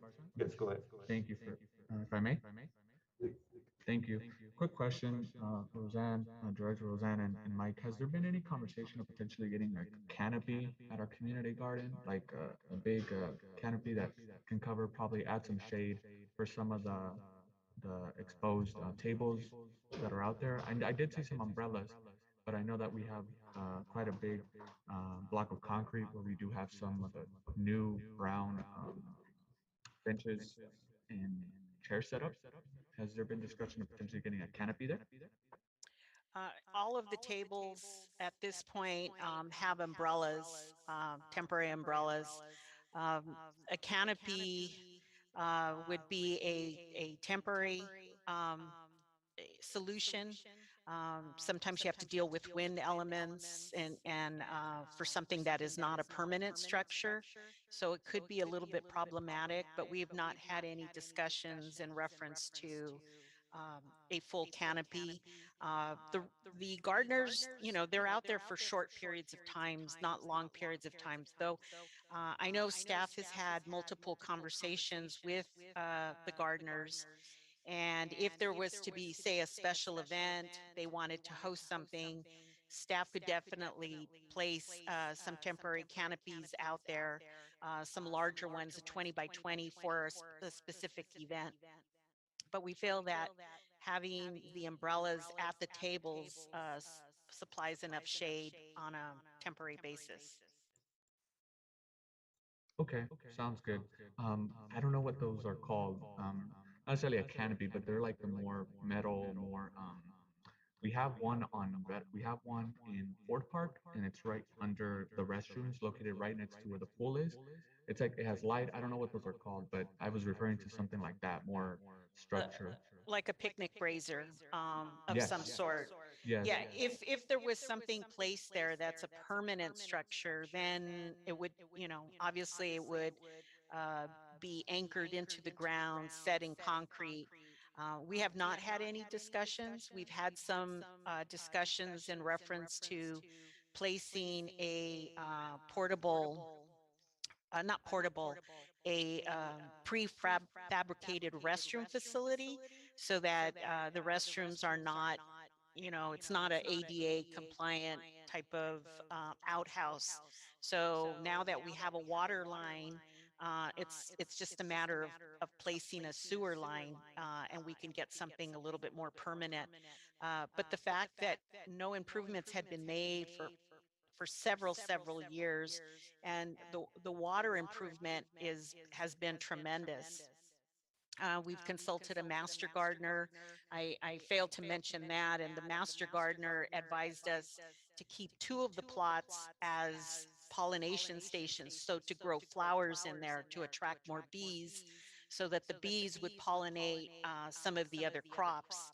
And so we've kind of taken a lesson from that, and we're learning, staff is learning a little bit more about gardening, but we're hoping that the gardeners will see an improvement in the in their crops, and more sustainability for food.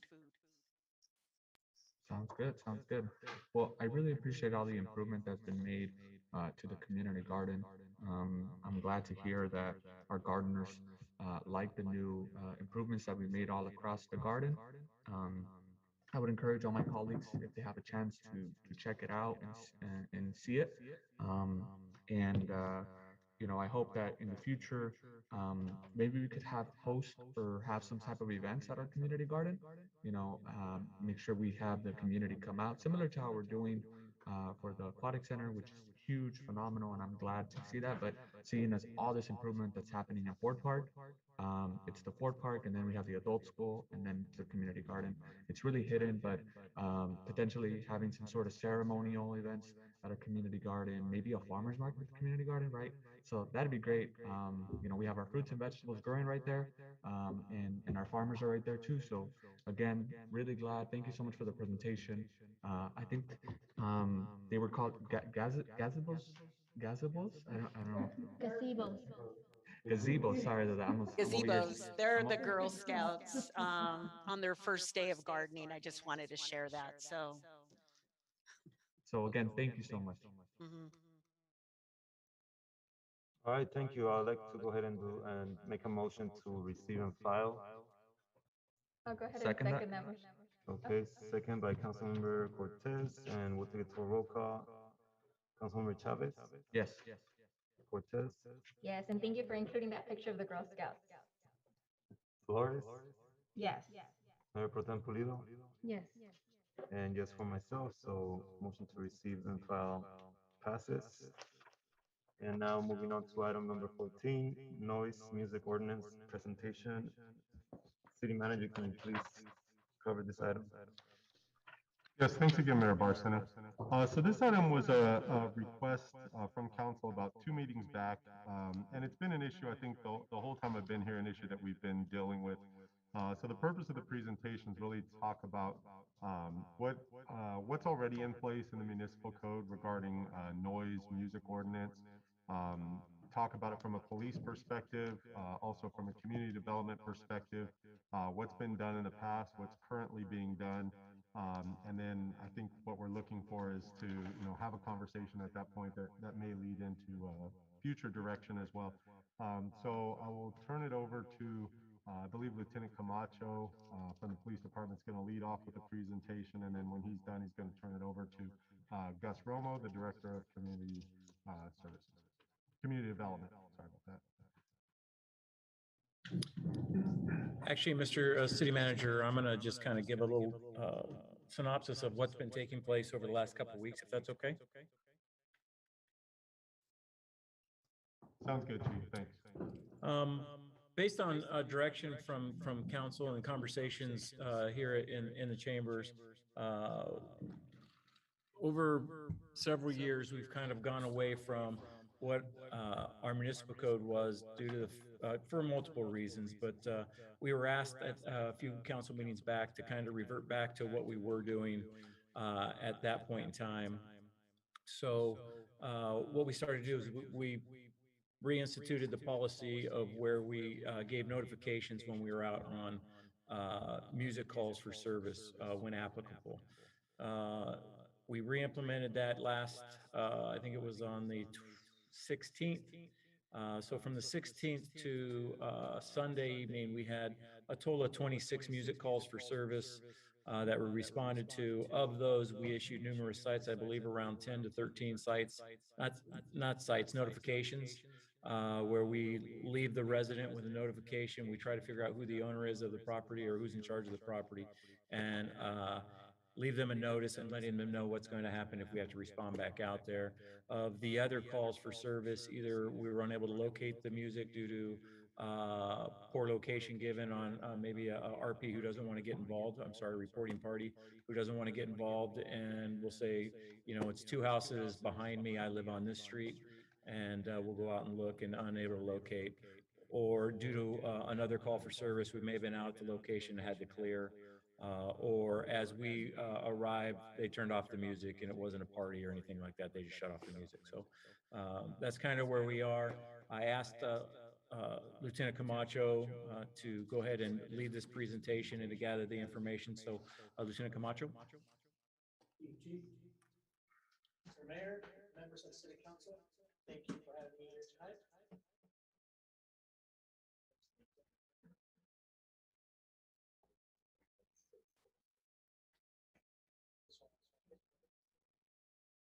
So my goal tonight is to kind of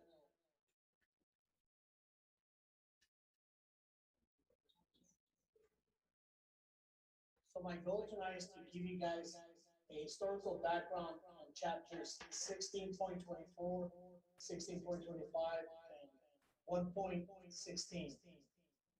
In addition to that, I also did some research on how we process the citations and pretty much, you know, what works and what doesn't work. So I'll begin with, on June 22nd of 2009, City Council adopted Ordinance 817 to address the following issues: complaints of loud music and/or party disturbances. These calls accounted for about 30% of the total cost for service in a 6-month period.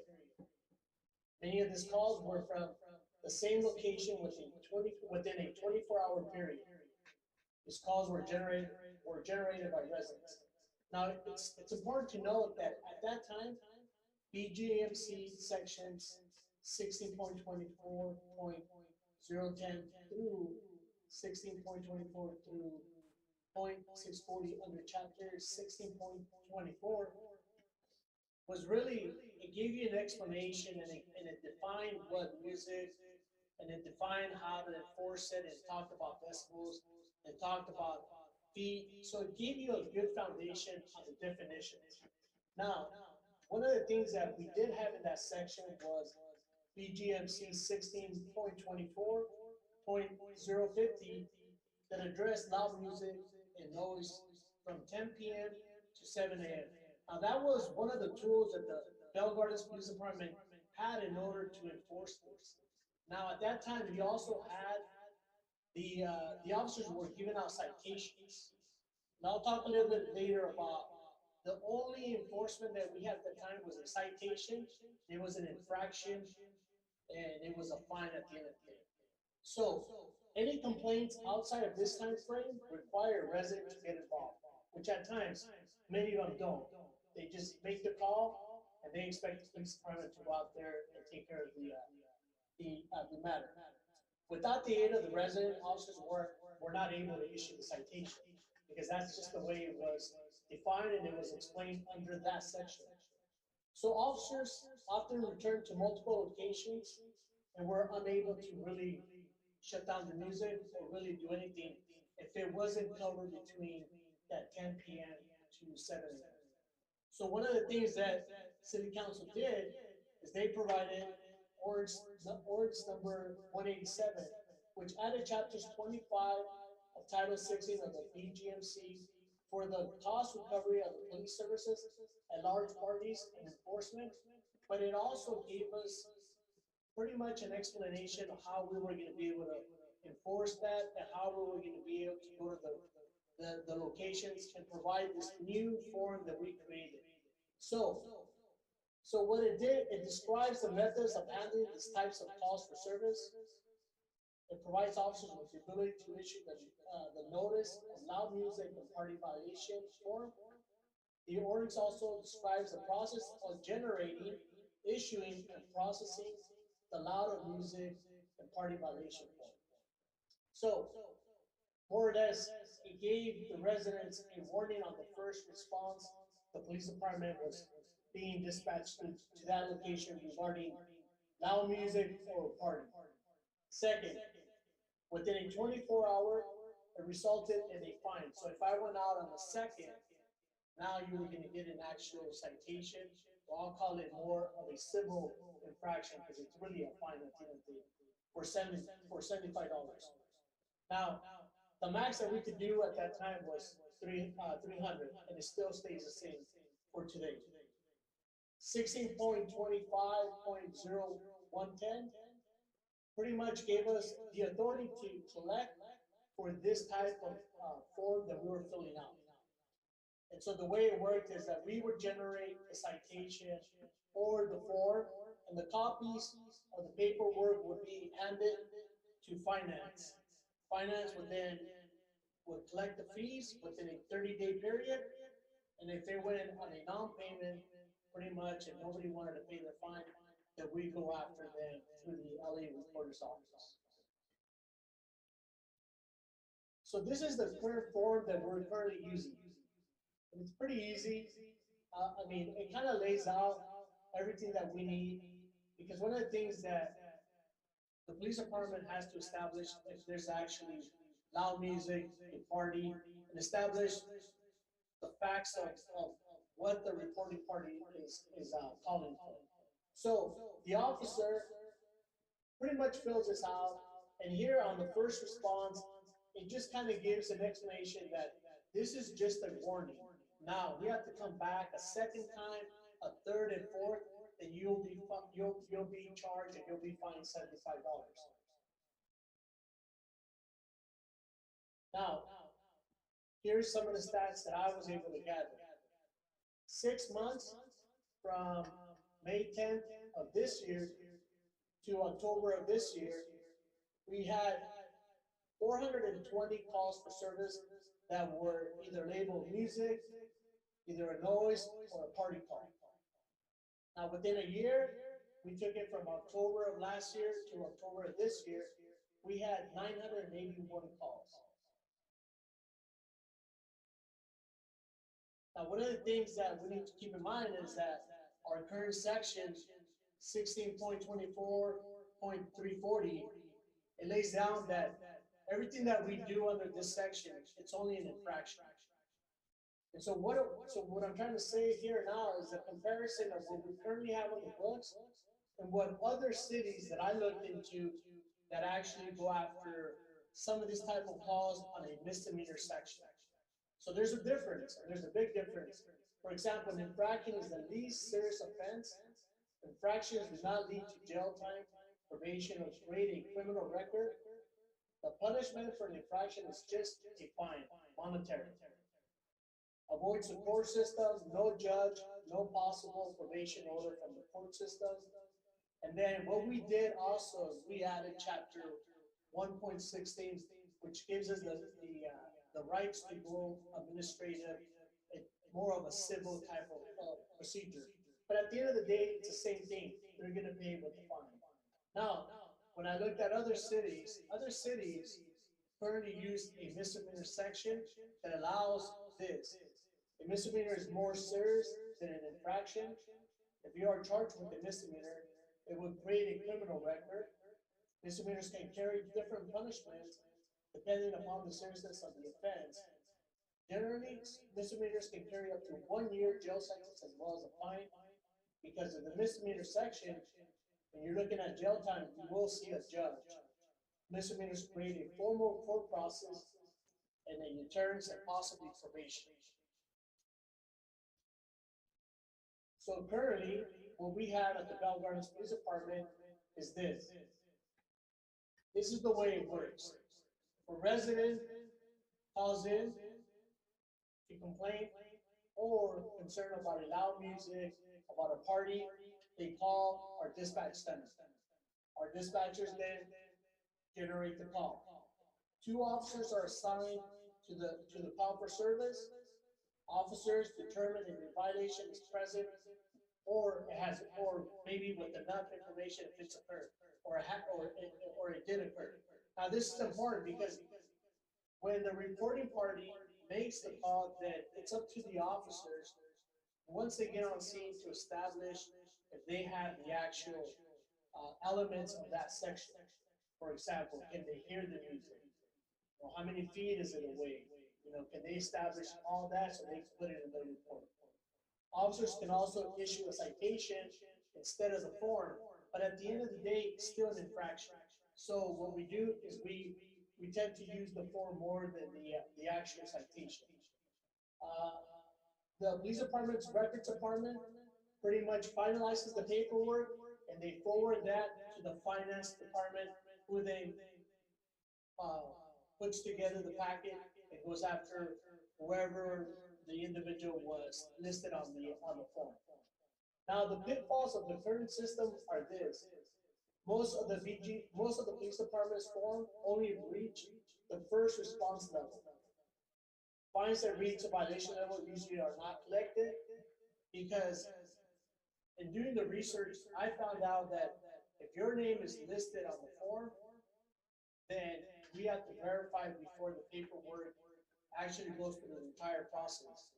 And one of those steps is to verify through a vendor that we use. It charges $50 to verify that that individual is either the homeowner or has a contract with that property.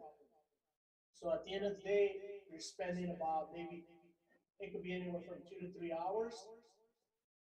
The current infraction system doesn't deter people from violating the BGMC section because it's only a fine, and some of them don't even pay the fine.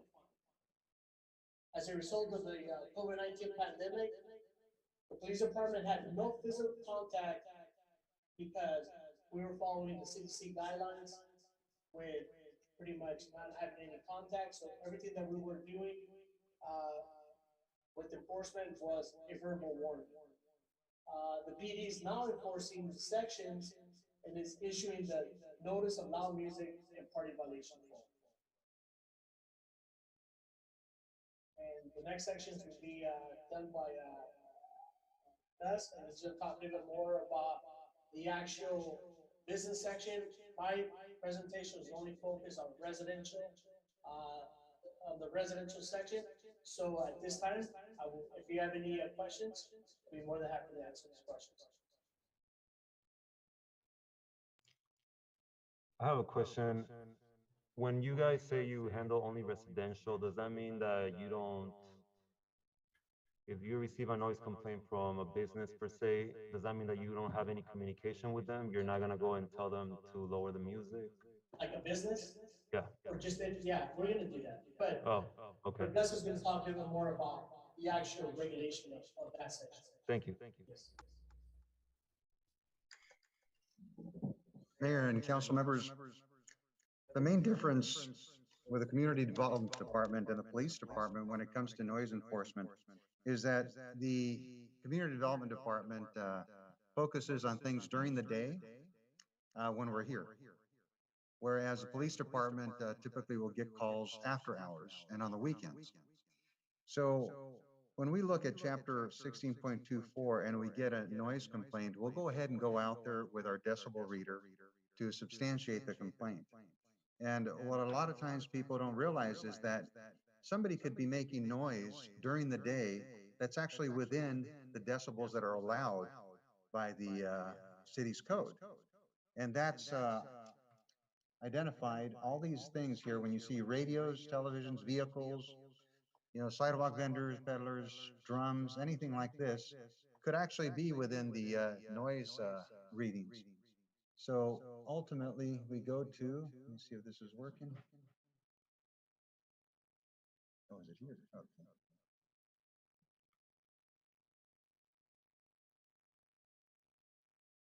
Okay, we go to the general plan, because the general plan is the one that identifies the acoustical scale and noise compatibility chart that we go by. And this is what you hear. So ultimately, when you see the thresholds of various noises, it goes down to thresholds of hearing that are insignificant, all the way up to lethal. And so when the city's noise compatibility chart is looked at, we identify residential noise, and then we also identify those that are allowed within industrial manufacturing at the very end where you see that. And of course, the industrial businesses are the ones that are typically making the most noise, but that's kept within during the daytime hours. So they identify what's acceptable and what's not. So when you go on that chart, noise compatibility chart, from left to right, you'll see where it becomes unacceptable. You know, the decibels rise. And so, for instance, if we get a call from someone that's complaining about an auto repair shop that's making too much noise, we'll go out there, we'll do the decibel reading from the certain distance where the residential might be at, and we might find that, oh, it's within that noise measurement, so they're not in violation. However, if they're beyond that noise measurement during that time of day, then we'll go ahead and issue a notice of violation. Now, one thing to keep in mind, even though we have an administrative citation ordinance, the city, for its community development department, we still don't have citation amounts that we can charge. However, we can call police and police can then issue the citation. I'm hoping that sometime in the future, you will adopt a new fee resolution that we can place those citations in so that we can also assess fines.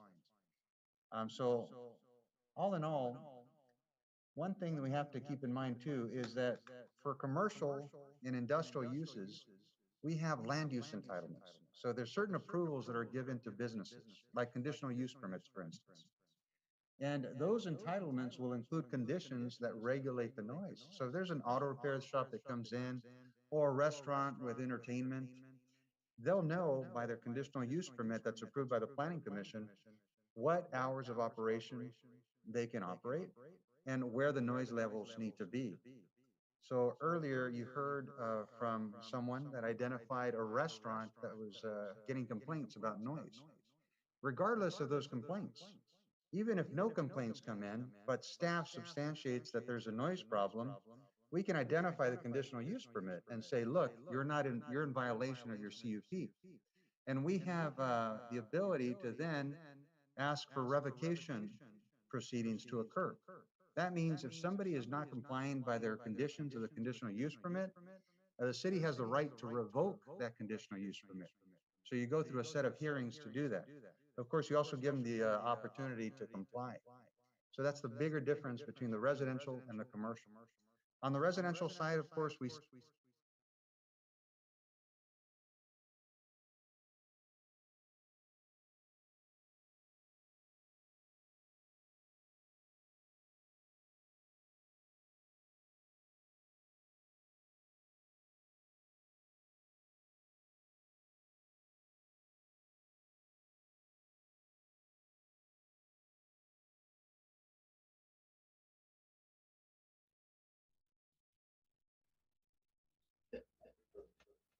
So as I was saying, with the conditional use permit, you have that ability to go after and have the business owner comply.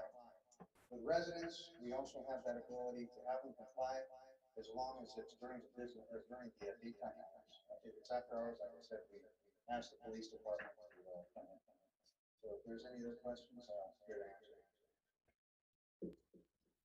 Yes, I do have not so much a question, but I just want to say thank you to the police department for providing that data. I think it's very helpful. You know, if 30% of all of the calls that were coming in back in, was it 2009 when that survey was done, or was that an ongoing data collection effort? That's a recent. Okay, so just knowing that 30% of those calls involve noise violations or noise, not per se violations, but at the very least, noise complaints coming from our residents.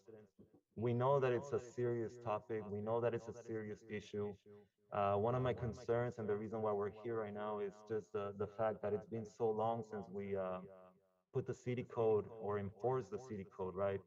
I think one of the things that we can take home today is that the police department is not enforcing our current code, meaning that the laws that are in place are not being enforced, basically. And I know there have been challenges, and I know that there are reasons behind it, and I appreciate the police department communicating those to us. But I do feel that the residents deserve better, and I think that I would like to see what we can do to make it easier for the police department to do their job and enforce our code. And if our code is no longer appropriate, to update the code. I would like to take the recommendation from our Director of Community Development to come up with a new fee resolution. Perhaps that's one of the ways that we can alleviate this problem. If we're losing money in the process of enforcing our code, that might be a problem, as the police department indicated. So maybe that will be a good reason to look into coming up with a new fee resolution. So just want to thank you guys for putting all these options up here and informing the council on it. I know that this is only a receive and file item, but I'll open it up to the rest of the council for any comments or questions. Mayor, before you do that, if I could make a point of information. As a point of information, we are in the process of recruiting for combination code enforcement building inspector who will be available weekend hours from Thursday through Sunday. So that should be able to help out with the PD as well.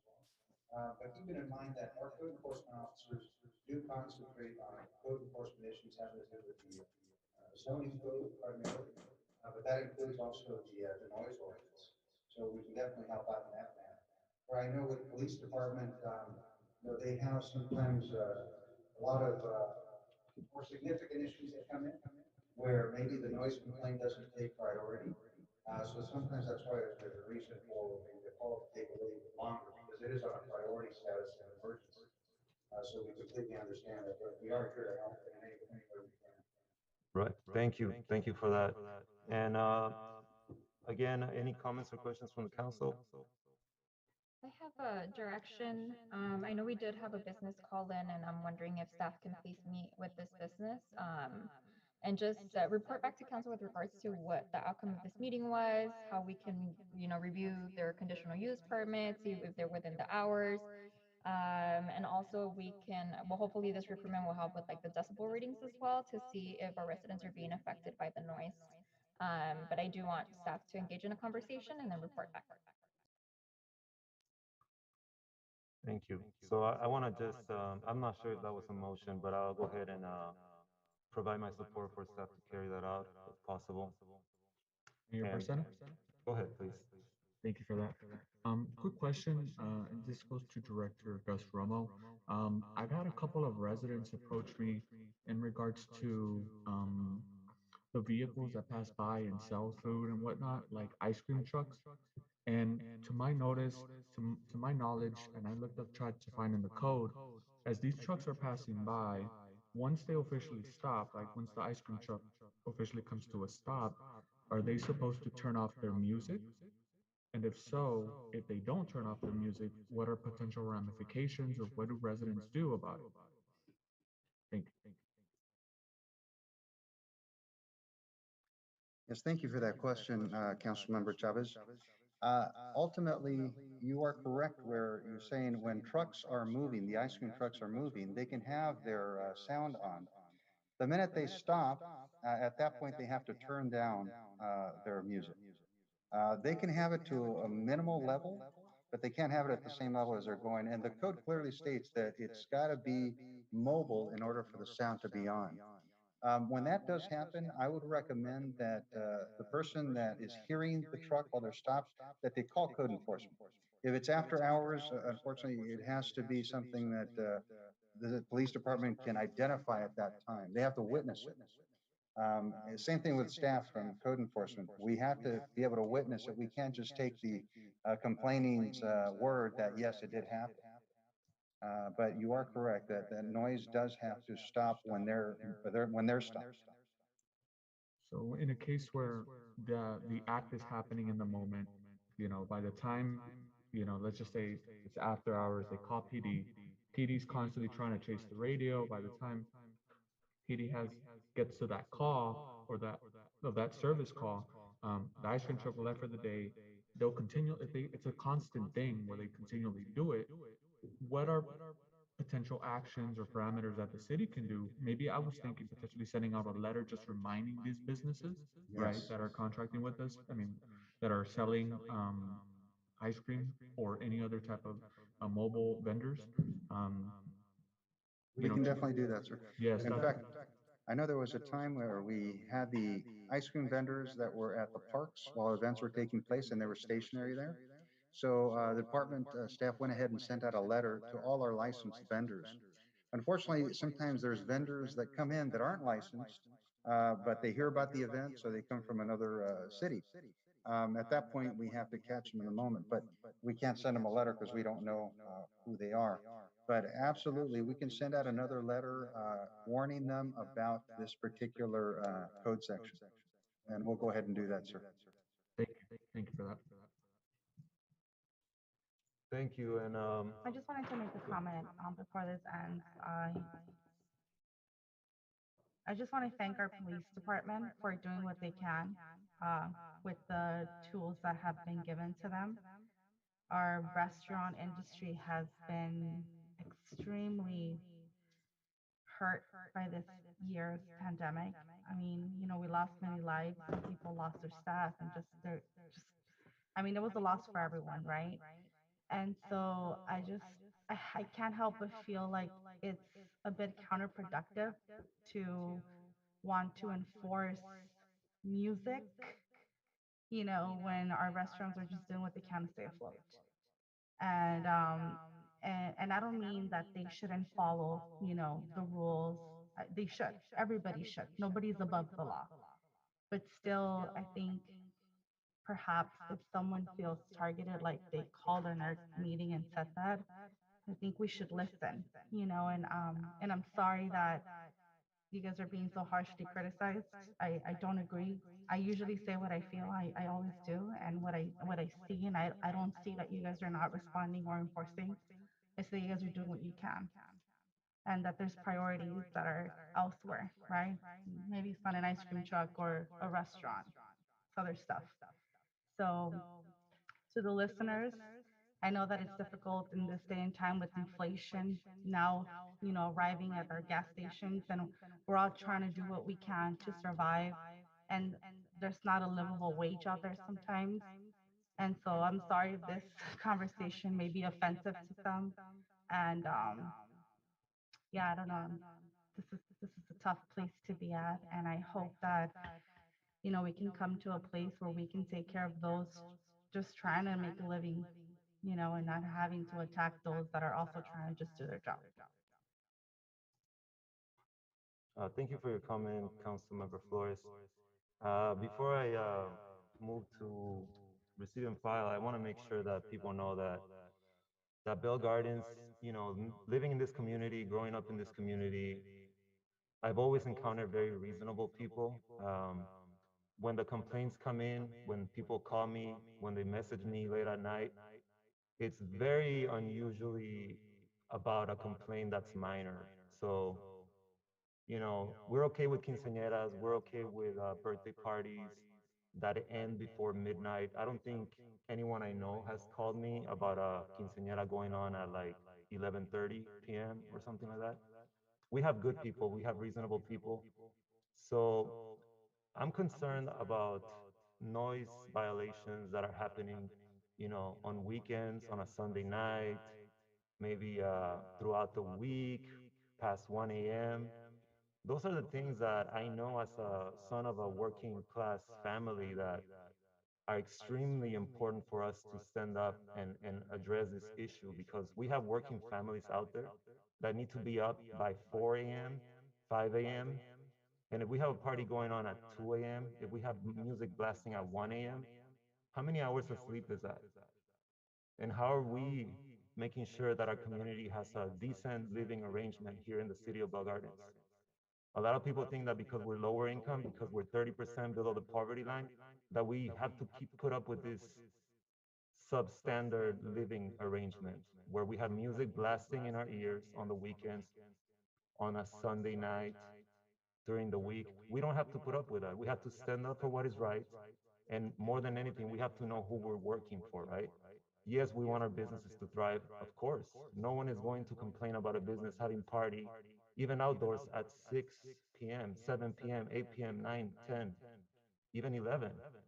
I don't know anyone that's that unreasonable. So it is our duty not only to make sure that we're being fair, but to protect those that are most vulnerable in our communities, the working class that needs to be up very early in the morning to provide for their family, who lives in an overcrowded city that is 30% below poverty rate. So let's not kid ourselves. Let's not pretend like we don't have a job to do. We do. And sometimes it's not going to be pretty. Sometimes it's going to be challenging and controversial, but we have to be as fair as possible. So I appreciate everyone's consideration of this topic. I want to make a motion to bring this item back as soon as possible with the recommendation of coming with a new fee resolution, because it seems like it's been identified by our police department and our community development department that this will make it easier to enforce some of these, some of the code in our city. So that is my motion, and thank you for the report. I'll go ahead and second that. All right, I'll take it to a roll call. Councilmember Chavez? Yes. Thank you. Cortez? Yes. Flores? No. Mayor Pro Tem Pulido? Yes. And just for myself, so motion carries. Thank Mayor you. Barcena, if I may. Please go ahead. Thank you for that. I do just want to also add one more point in regards to, as you were mentioning, the working class in our community, right? Below 30%, below 30% poverty line and whatnot. And I mean, I know I mentioned the ice cream trucks, and I know it's not, for some folks, it might seem it's a little too much, but I mean, when you're trying to take a class, right? I could imagine how it could be difficult to sometimes focus. Also, not to mention a lot of our residents perhaps working remotely, right? And trying to be in a meeting and whatnot, that could also be difficult to focus as well. So, I mean, I totally understand it, and I'm glad to see that we're taking action on this. Thank you. Thank you, Councilmember Chavez. And in regards to the ice cream trucks, believe it or not, this has been an issue that has been brought to my attention in the past too. So I'm glad that you have the courage. Obviously, no one wants to say, hey, I'm complaining about an ice cream truck. Usually when you hear an ice cream truck, you're just like joyous and you want to like go and have some ice cream. But the truth of the truth of the matter is that sometimes if it's too loud, and it's for a prolonged period of time, it could become an issue. And I think that's what you're hearing from the residents. That's what I've heard from the residents. And we just have to make sure, like I said, that we're being fair to everyone. Maybe it's just a communication issue. Maybe we just have to send out a letter like our director said. And that's totally fine. That's what we're here to do as a city, to establish that communication and make sure that we're following our city code. And so thanks again for that. And now we're gonna move on to public participation on non-agenda items. City Clerk, are there any speakers? There are no written comments. We will now open the lines to anyone wishing to speak. The members of the public will now have an opportunity to speak on items not listed on the city council meeting agenda. Please state your name for the record before addressing your comments to the mayor and council members. Each speaker is limited to 3 minutes. Anyone wishing to make a comment may do so at this time by pressing *9 when instructed. Press *6 to unmute yourself. Individuals joining us through the Zoom app may request to make a comment by using the raise hand feature on Zoom. Looks like we have a speaker requesting to speak. We're going to go ahead and start with Louis. Host, can we go ahead and let Louis in? Thank you very much. My name is Louis Raprager. For the record, thank you, Mr. Mayor, Madam Mayor Pro Tem, esteemed members of council. My name is Louis Raprager. I'm a Navy veteran. I served between 1999 and 2003. I'm coming to you today to present a mural project that I have that raises awareness of deported veterans. And I know that your city has a large community of veterans and I also Latinx community. So I just wanted to bring this to your attention, and I hope that you'll be able to put up my mural in your city. And thank you for your time. City Clerk, can we collect information from Mr. Lewis so we could get back to him at a later time? Yes.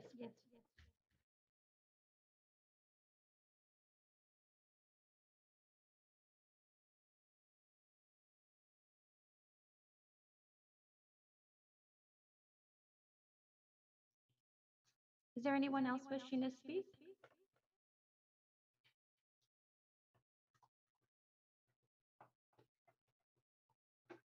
Mayor, doesn't look like there's any more individuals wishing to speak at this time. Okay, thank you, City Clerk. If there's no objection by the City Council, I will close public participation and we'll now move to council comments, starting with Councilmember Chavez.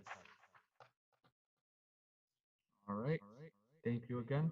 Appreciate that. So I think I do have quite a few announcements. So I go ahead and apologize ahead of time that this is probably going to be more than 6 minutes. So I'll make it quick. I'll try to make it quick. So rainy day today. Hope everyone is safe and is driving safe. Today we had a dump truck turn over on the side, creating hazard down Florence Place.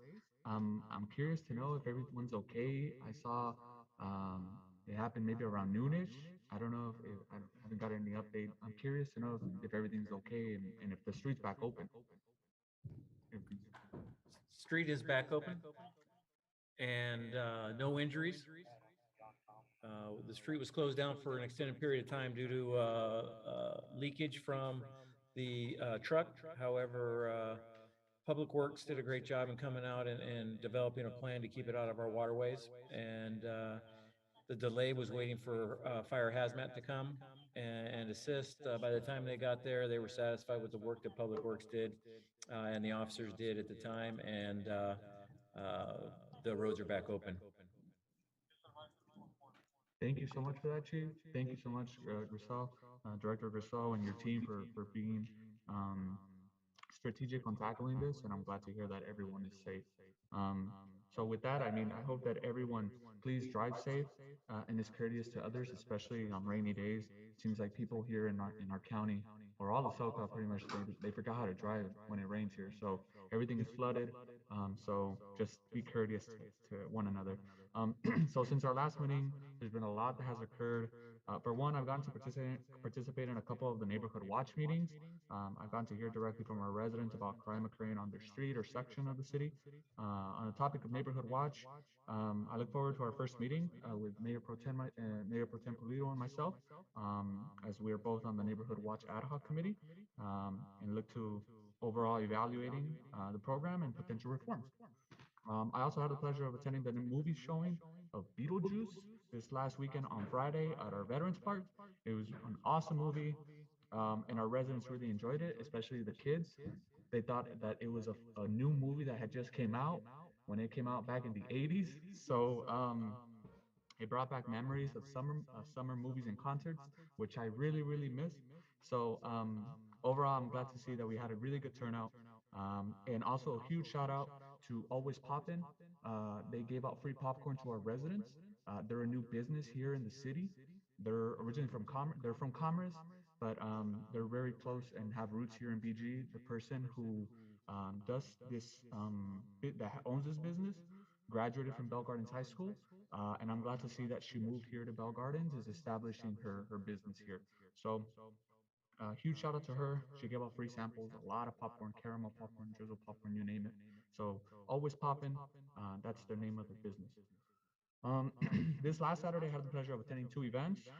The first was Unión de Vecinas potluck at Veterans Park with our renters in regards to the constant push that they're doing with rent control in our community, and the stories that they each share with their own experience as renters. Quick question in regards to the renters. The rent control ordinance is, do we already have a date for a workshop that's going to be set? Right now, Councilmember Chavez, we're working on two dates. We're making sure that the panelists are available for those. So tentatively, we're looking at the week of November 15th and also the week of December 6th. But just keep in mind, we also have the fair housing workshops that are this Wednesday at 4 to 7 p.m. at Ross Hall. and also November 9th, 4 to 7 p.m. at Russell.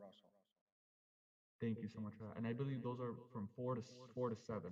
4 to 7 p.m. Yes, sir. Awesome. All right. I'm glad to hear that we already have an idea of when we want to host those workshops for our community to see. Um, the later that day, I had the pleasure of attending Art in the Park at Marlow Park. I'm glad to see that most of my colleagues were all there. Councilmember Cortez, Mayor Barcena, and Mayor Pro Tem Polito were there. And we got to see the future residents of our city, literally the youth, the future right before our eyes, designing a mural, or potentially jotting down some ideas for a mural on Marlow Park. Huge shout out to Tony, who used to be with our Parks and Rec staff. It is now a teacher, and he's the artist designing this mural at our Marlow Park. Um, Following that, last week, a week ago today, I had the pleasure of attending the Port of Long Beach on a harbor tour.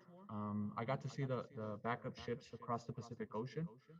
Those big container ships, there's about, the ones that has a bunch of, it almost seems like Legos, but they're all containers from different kinds of colors and whatnot. There's about 70 to 80 of those container ships all across the Pacific Ocean. And they're just pretty much lined up across for the Port of Long Beach and the Port of LA. I got invited to participate in this tour through the 710 Ad Hoc Committee through the Gateway Cities COG. And the tour was good. It was very windy and interesting. Now, the reason this is important to our city is because we have the 710 freeway. We share the 710 freeway. And all the cargo that is waiting in queue for transportation will most likely pass through our city, like the other CELA cities. Now, our next 710 Ad Hoc Committee meeting will occur next Monday, and I'll be sure to keep you all updated in terms of what discussions we'll have. But for sure, what I'm concerned about, or what I'm looking at, is potentially within these next couple of weeks, months, or the holiday season overall, how bad is our air quality potentially going to get? And when we talk about air quality, we're not just talking about the particulates, that exhaust fumes, but we're also talking about tire dust. We're talking about brake dust and other factors. So we have our next meeting on Monday. On a lighter note, I got to give a tour to Kelly Johnson, who's part of Good Veg. She's a nonprofit that is dedicated to bringing farmers markets to cities. I've actually had a chance to sit down with Mike, our city manager, and discuss a little bit about farmers markets here in our city. And we potentially have tried to aim this for the next year, hopefully by the end of January, early February or so. The reason is because we have to pay for permits for the Department of Agriculture for the state to be able to host these type of event here in our city. And it's a one-time fee per year. So it wouldn't make sense for us to submit applications for this year when there's only 2 months left. So might as well just begin next year. So finally, I hope everyone has a safe Halloween if you celebrate it. I am doing a Halloween decoration contest of your home or apartment or wherever you live. So you can go ahead and just shoot me a picture of your home through my social media, which is just my name, and Jorge Chavez. And I will be giving out, grappling off some gift cards. The 3 categories for the houses are most decorative, most creative, and most scariest. So make sure you submit your houses by Friday, October 29th. And finally, Halloween Day, have a carnival at Veterans Park between 4 to 7. And the following day, we have our Dia de los Muertos events at Veterans Park between 5:30 to 9. And those are pretty much all the events. Briefly, to all those interested in attending, our city will be hosting an LGBTQ Pride picnic in partnership with Love BG and the Latino Equality Alliance. The event scheduled for November 6th between 11 and 4, and I'm glad to see that our city is doing a Pride picnic. I saw Downey do one, so I'm glad to see that BG is doing one too. So with that said, thank you so much, everyone. I appreciate it. Thank you, Councilmember Chavez. Councilmember Cortez. I just want to thank all of our staff for all of their contributions to our city, everything that they do every single day. And with that, everyone have a good night. Thank you, Councilmember Flores.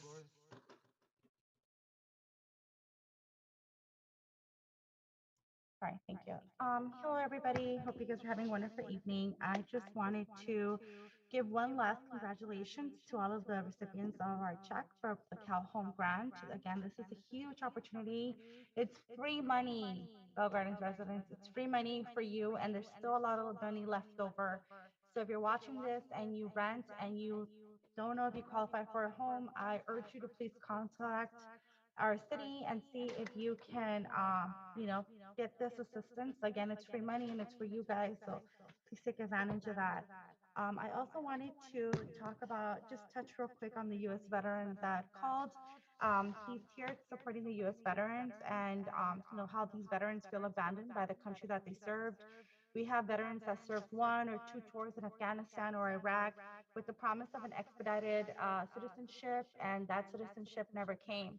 So they came back with PTSD. Some of them turned to drugs or marijuana self care, whatever it was. And they were no longer good enough for this country, so they kicked them out. A lot of them feel that feeling of resentment, and just like they weren't good enough to continue in our beautiful country. However, there's obviously a lot to be said about that. So the fact that they're here calling, and I hope that we can all support them. And with that, city manager, I'd like to give direction to add them as an agenda item for our next council meeting so that they can come with their nonprofit org and actually present this mural and see how we can help them out. I know that the mural is it's already done. It's just kind of just like, I wouldn't say just placing it on a wall. It's already done. It's like a canvas. It's completed. So it'll just be us supporting veterans. This mural that I know has a QR code, which you can highlight. You can look over it, and it'll give you a breakdown of all the U.S. veterans that are waiting in TJ to come back home to their families. And I think it's a really good way for us to share that we do support our U.S. veterans, and that it's more than it's they're not forgotten. That we're still thinking about them, and that we hope that they can one day find their path to citizenship and back to their families here in the U.S. With that said, I also just wanted to touch base really quickly on a few items that I guess I'll save for next time. It's regarding Delta, but I actually don't have much to report on at this moment. But with that said, everybody have a wonderful night. Please be safe. I know it's raining, and I hope you guys are all driving with insurance. Sorry I have to say it. So be careful out there, and that's all for me. Have a good evening.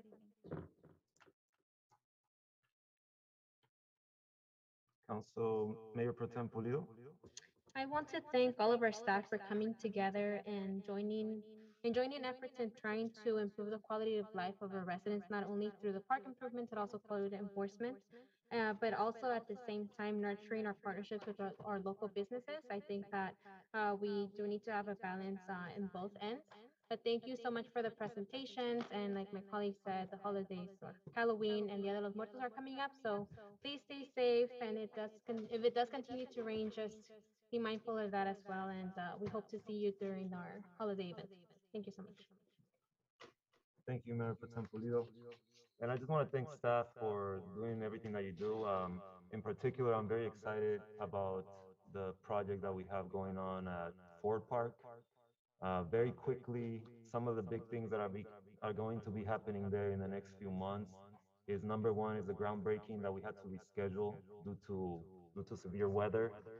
But we're going to be putting out the new date for that ASAP. So that's going to mark the beginning of a new chapter. As you guys know, today we added more to the project, more beautification, also a lot of essential things such as a HVAC system for the gym so that you guys can go play basketball during the hot months and not melt inside the gym. So hopefully we have that ready to go.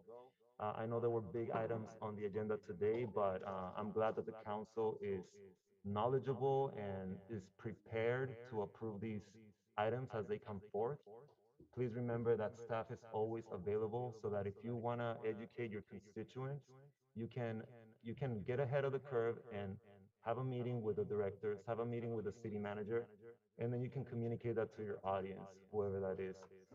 But again, thank you all for being supportive of the big accomplishments that this council has put forward. We're gonna be seeing a lot of that coming up at the end of the year and then early next year. And I think it's just gonna be amazing to see how much work we've put forward this year. So thank you guys for everything again. Thanks to staff. Thank you to the city manager.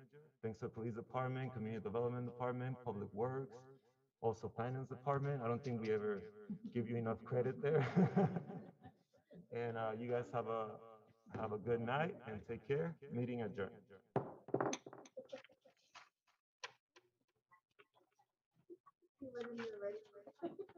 Commissioner was like, what?